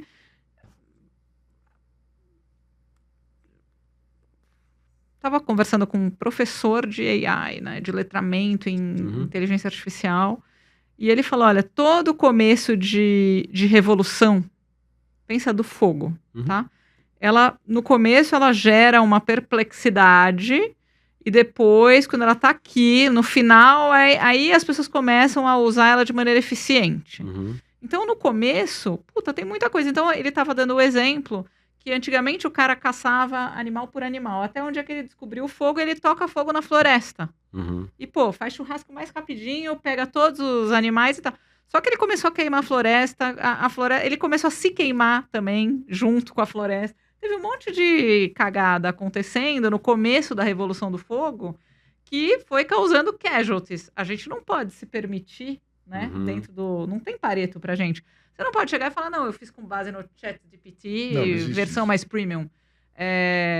Por outro lado, eu acho que o conhecimento não vai estar no como é que é a resposta. E sim, primeiro, qual é a fidedignidade da fonte que você está consultando, que eu acho que o ChatGPT, por exemplo, para mim, é ruim. Eu uso o Perplexity, tá? Que eu acho que é muito melhor para isso, ele escolhe qual é a AI que ele vai fazer. E a outra coisa é, o cara tem que ser ensinado a perguntar direito, a promptar direito. Esse tipo de coisa, acho que vai fazer com que aquele não sei que eu não sei, né? como é que eu pergunto de uma maneira eficiente, como é que eu crio um prompt de uma maneira mais inteligente, isso vai ser o nosso diferencial. O que eu acho é que nesse momento, por exemplo, eu tenho um sócio que fala, não, mas eu mudo a ideia lá no ChatGPT e ele concorda comigo mesmo que eu estiver errado, entendeu? Aí, cara, eu acho que... Não, alucina demais. Bruno, deixa eu te fazer pegar um gancho no que a Fábio trouxe agora, e sei que a gente está encaminhando para o final, mas falando de prompt, qual que é o prompt que você gostaria de ter a resposta, talvez há 8 anos ou 10 anos antes desse teu novo ciclo como um especialista, um consultor e uma pessoa que ajuda as pessoas a venderem? O que você gostaria de ter se perguntado lá atrás, que se você tivesse a resposta, tua vida talvez poderia ter sido um pouco diferente? Ou você não teria sofrido tanto? É uma pergunta super interessante, né, cara? Eu sempre reflito sobre isso, mas... e sem romantizar, tá? Mas é difícil você negar o quanto que esses perrengues, esses sofrimentos me formaram. Então, lógico que todo mundo, em tese, pelo menos a valor de face, fala que gostaria, e óbvio que eu não tô falando de casos extremos, né? Eu, graças a Deus, nunca tive nada extremo na minha vida, assim, mas... cara, eu vejo que esses perrengues, assim... Você estava falando de pergunta, né? Porra, cara, eu vejo tanto... o quanto eu fui muito impositivo em várias relações... como líder na minha vida, e ainda tenho que prestar atenção nisso, mas o quanto que você lidera melhor com perguntas, por exemplo. O quanto que você, né, com filho, lógico que você tem um momento autoritário e na democracia, mas eu fico pensando muito nisso, assim, o quanto que eu posso te falar, o Vendendo Valor me ajudou muito nisso. Apesar de eu falar pra cacete no podcast, eu sei que às vezes eu falo demais, que eu me empolgo, mas ele me ajudou muito, assim, porque esse negócio de fazer pergunta é tão potente, cara, e às vezes a pessoa não precisa que você fale para ela necessariamente o que ela vai fazer, mas se você fizer boas perguntas e trouxer boas provocações, eu amo o momento da pausa, quando eu falo, putz, hit the jackpot, sabe? Quando você faz a pergunta da pessoa, a pessoa para, ela fala, cacete, né? Então, eu acho que tem muito disso, e é interessante vocês serem isso, porque saiu uma matéria falando que as principais universidades nos Estados Unidos já estão incorporando de direito e AI, né, na grade deles. Então, eu brinco, para mim, óbvio que é um exemplo tosco, eu odiava fazer prova na faculdade sem o código. Porque eu falava, isso não é a realidade que eu vou enfrentar fora daqui. É a decoreba, né? Ninguém vai ser a decoreba. Eu não tô aprendendo nada. Aliás, as mais difíceis eram aquelas que eu tinha que fazer com código. Eu acho que AI vai ser igual. Eu acho que na minha visão, e eu não sei a resposta para você de como que a gente treina essa galera no raciocínio crítico, não faço a menor ideia de como a gente vai fazer isso. Mas, ao mesmo tempo, usando essa analogia tosca, esse é o mundo que eles vão operar em cima. Então, é melhor que eles aprendam a operar com eficiência desse mundo. E, de repente, eles vão abrir, desbloquear outros skills. Por exemplo, uma skill que eu estou falando bastante agora, que eu não domino, mas eu acho que os escritórios todos deveriam olhar, é eficiência. Eles falam, mas isso é meio óbvio. Não é. Não é. Tem dinheiro saindo pela culata de todo mundo. Pegar um bom engenheiro, uma boa engenheira de processo, com essa mentalidade de processo industrial e botar onde cabe, todo mundo se acha mega artesanal, mas o que acaba acontecendo é que o negócio é muito individualista dentro dos escritórios. Do jeito que, tô falando do seu escritório, mas do jeito que o sócio, o advogado A vai tocar uma é completamente diferente e não é questão... É que nem cirurgia, entendeu? Você tem um basal, é que nem avião. Você tem um basal no que a gente faz, só que a gente acha que tudo é tão especial e a gente é um alecrim dourado que não tem. Só que a gente começa a perder dinheiro aqui. Tem dinheiro saindo pela culatra. Então, eu respondendo a tua pergunta, voltando para a gente caminhar no final, eu acho que essa palavrinha, eficiência, ela vai se aplicar a várias coisas. Onde eu aloco o meu diferencial de relacionamento onde ele tem que estar alocado e onde que é cirurgia, meu irmão. É contar instrumento... Não é tudo tão especial, entendeu? Então, acho que às vezes a gente vive desse mal. Eu acho que a gente não é tão especial assim. A gente também não é tão especial. Advogado assim. tem um pouco essa aura de... Não, puxa. você Você tem que falar, não. Você que é. Você também é. Faz uma câmera especial aqui, especialista nessa entrevistadora. Nosso tempo já estourou, eu já tô atrasada pro meu call, daqui a pouco eu vou tomar puxão de orelha. Mas eu não queria terminar sem dizer o seguinte, eu pedi um arquivo confidencial para várias pessoas. Ai, meu Deus do céu. E, infelizmente não vai dar tempo de citar todas elas, né? Mas a como ela chama, Wadi, A Thaís? a Thaís Wadi, sua mulher, a Alessandra Hatzel. Cada uma fez uma coisa mais legal. Mas a que eu mais gostei, e aqui é o momento escancarando sua vulnerabilidade, nem sabendo se você quer ou não, mas que eu amei, é o seguinte, ela diz assim: eu acompanhei a transição de carreira do Bruno desde o D0 e conheço mais do que ninguém os desafios que ele enfrentou. Conheço também muito de perto o resultado da entrega dele da disciplina, isso é unanimidade, todo mundo falou da sua disciplina, da capacidade de execução que ele tem. Então fazemos questão de comemorar cada vitória, cada boa ideia, cada acerto. Eu tenho muito orgulho dele profissionalmente. Mas o orgulho maior é do Bruno marido, padrasto e pai. Tenho milhares de exemplos, mas tem algo que ele faz que é realmente especial e com certeza vai marcar as crianças para sempre. Ele conta história muito bem. Toda noite, antes das crianças dormirem, ele senta no chão do quarto e lê um livro. Capítulo de livro na maior empolgação, fazendo uma voz diferente para cada personagem. Se ele erra alguma voz, as crianças gritam: essa não é a voz desse, é do fulano. E morrem de rir. Eles decoram, mais que o Bruno, qual é a voz de cada personagem. E temos também as histórias contadas na hora das refeições, que deixam os meninos vidrados e atentos. A história da vez é Stranger Things, porque eles ainda não têm idade para assistir. E até eu, que já assisti a série, me pego envolvida na trama e triste quando acaba o capítulo do dia. Ele poderia tranquilamente ter um podcast de contação de histórias voltado para o público infantil. Risos. E ela não termina, né? Eu acho que se ela pudesse terminar, aí ia ser todo mundo se debulhando aqui. Mas ela mandou isso para a Glauciele, que também é uma mega fã. E quando eu li isso aqui, putz, eu amei. Eu tava quase pedindo, será que eu posso ir assistir e contar a história? Porque eu acho demais. Desculpa que eu tô te fazendo chorar. Hoje Não. o Sérgio fez o meu filho chorar, então eu tô dando troco. E não foi contando uma história. Foi dando esporro. Só que ele não sabia que o menino era super sensível, se cobra pra caramba e tal. Aí ele tá assim, por minha causa? Sim, tá. E agora? Ele ficou mais nervoso. Mas isso daqui, eu não queria deixar de não terminar esse episódio sem te contar isso, porque assim, eu acho que faz tanta diferença. A gente faz a diferença no profissional, na vida de muita gente. Mas para mim não tem nada mais importante na vida do que fazer diferença na vida da nossa família. E esse momento de criação de memórias afetivas é uma coisa tão importante que eu falei, putz, ele precisa saber que isso é reconhecido, valorizado, e eu queria terminar esse podcast com isso daqui. Então, obrigada. Obrigado. Eu falei, porra, eu achei que ia passar ileso, né?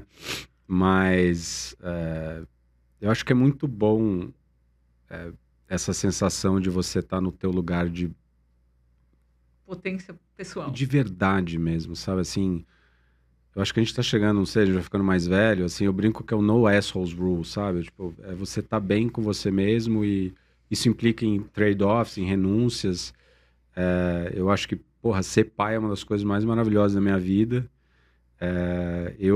E a brincadeira, já me falaram, que eu falo muito da Má aqui no podcast. Porra, a gente tem um relacionamento, e de novo, zero perfeito, mas com muita parceria, muita proximidade. E com as crianças, eu sempre quis ser pai e cometendo as minhas falhas, mas é um pouco o que você disse, né? Eu gosto muito, eu já falei aqui no podcast, desse conceito de felicidade imperfeita, sabe? Eu não preciso estar, e nada contra, mas não preciso estar esquiando para estar feliz com eles. A gente pode estar contando Stranger Things ali na mesa e dando risada, e eu capturo muito esses pequenos momentos, assim, que eu brinco, que eu dou aquela pausa e falo que isso aqui é um tesão. Então, de conversar, de trocar ideia, e eu acho que cada vez mais, para mim, isso preenche demais, de estar com pessoas que eu quero, que eu gosto, e curiosamente, profissionalmente, eu também fico melhor, porque eu estou em volta de pessoas que eu quero estar, entendeu? Então, obrigado. Depois eu quero ler outra parte daqui, o confidencial, mas só tenho que agradecer vocês também, e muito legal ver vocês aqui também, porque eu acho que o mercado jurídico é muito essa concorrência Highlander, que eu brinco, só um deve sobreviver. E eu acho que essa mentalidade de jogo infinito, ela só é boa para todo mundo.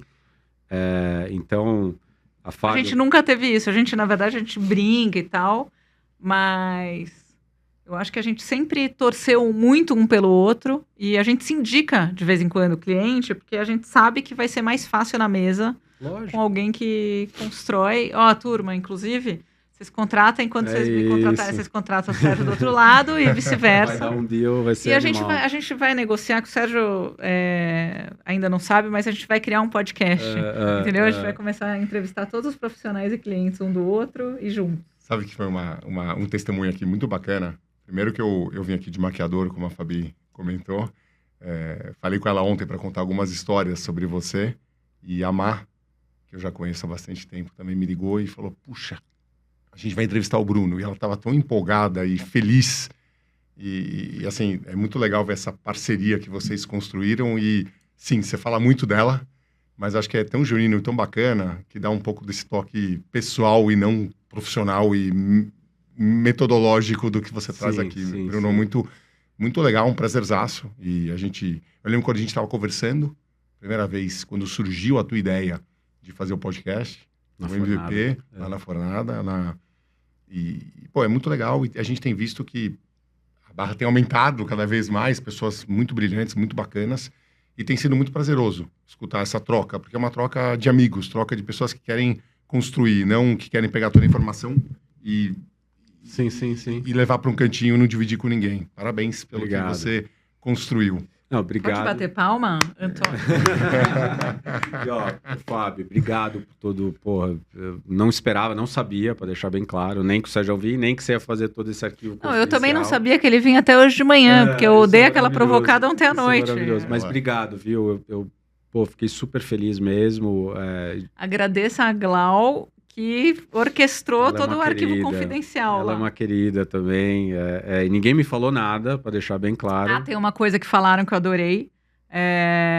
Que você vive citando os livros, mas chega uma hora que você fecha os livros e as pessoas amam você depois que você fecha os livros. Então, e todo mundo falou isso. Na hora que ele fecha os livros, ele relaxa. História da minha vida. Obrigado, gente. Obrigado. Valeu. É o seguinte, eu queria aproveitar... Ela vai fazer o merchan aqui. Eu e o Sérgio compramos um presente pra você. Obrigada pela... Eu.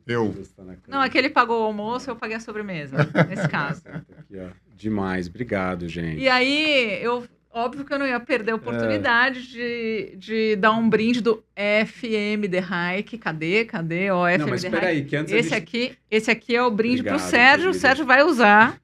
Não, sem arrancar a etiqueta. Na verdade, agora eu preciso do agasalho também do BZCP. Assim que ele for... Eu também quero o agasalho. Assim que ele sair da versão beta, a gente vai começar a fabricá-lo. A gente vai ter wearables. Posso fazer mais um merchan? O último, não é do FM The Hike, é para uma boa causa. A gente apoia, o Sérgio também está no conselho, a gente apoia uma causa chamada 0,2 pela educação. Depois, um dia, a gente põe o podcast, o QR Code no ar. É uma doação da sua 0,2% do seu sucesso, seja lá ele qual for, para fazer uma revolução na educação pública no Brasil, que a gente acredita demais. Muito. Mas passa o link pra gente, a gente põe aqui no... A gente passa. No episódio. Obrigado, meu querido. Agora, demais. Amei. Obrigado. Se ele não usar, a Shelly usa, tá? Valeu.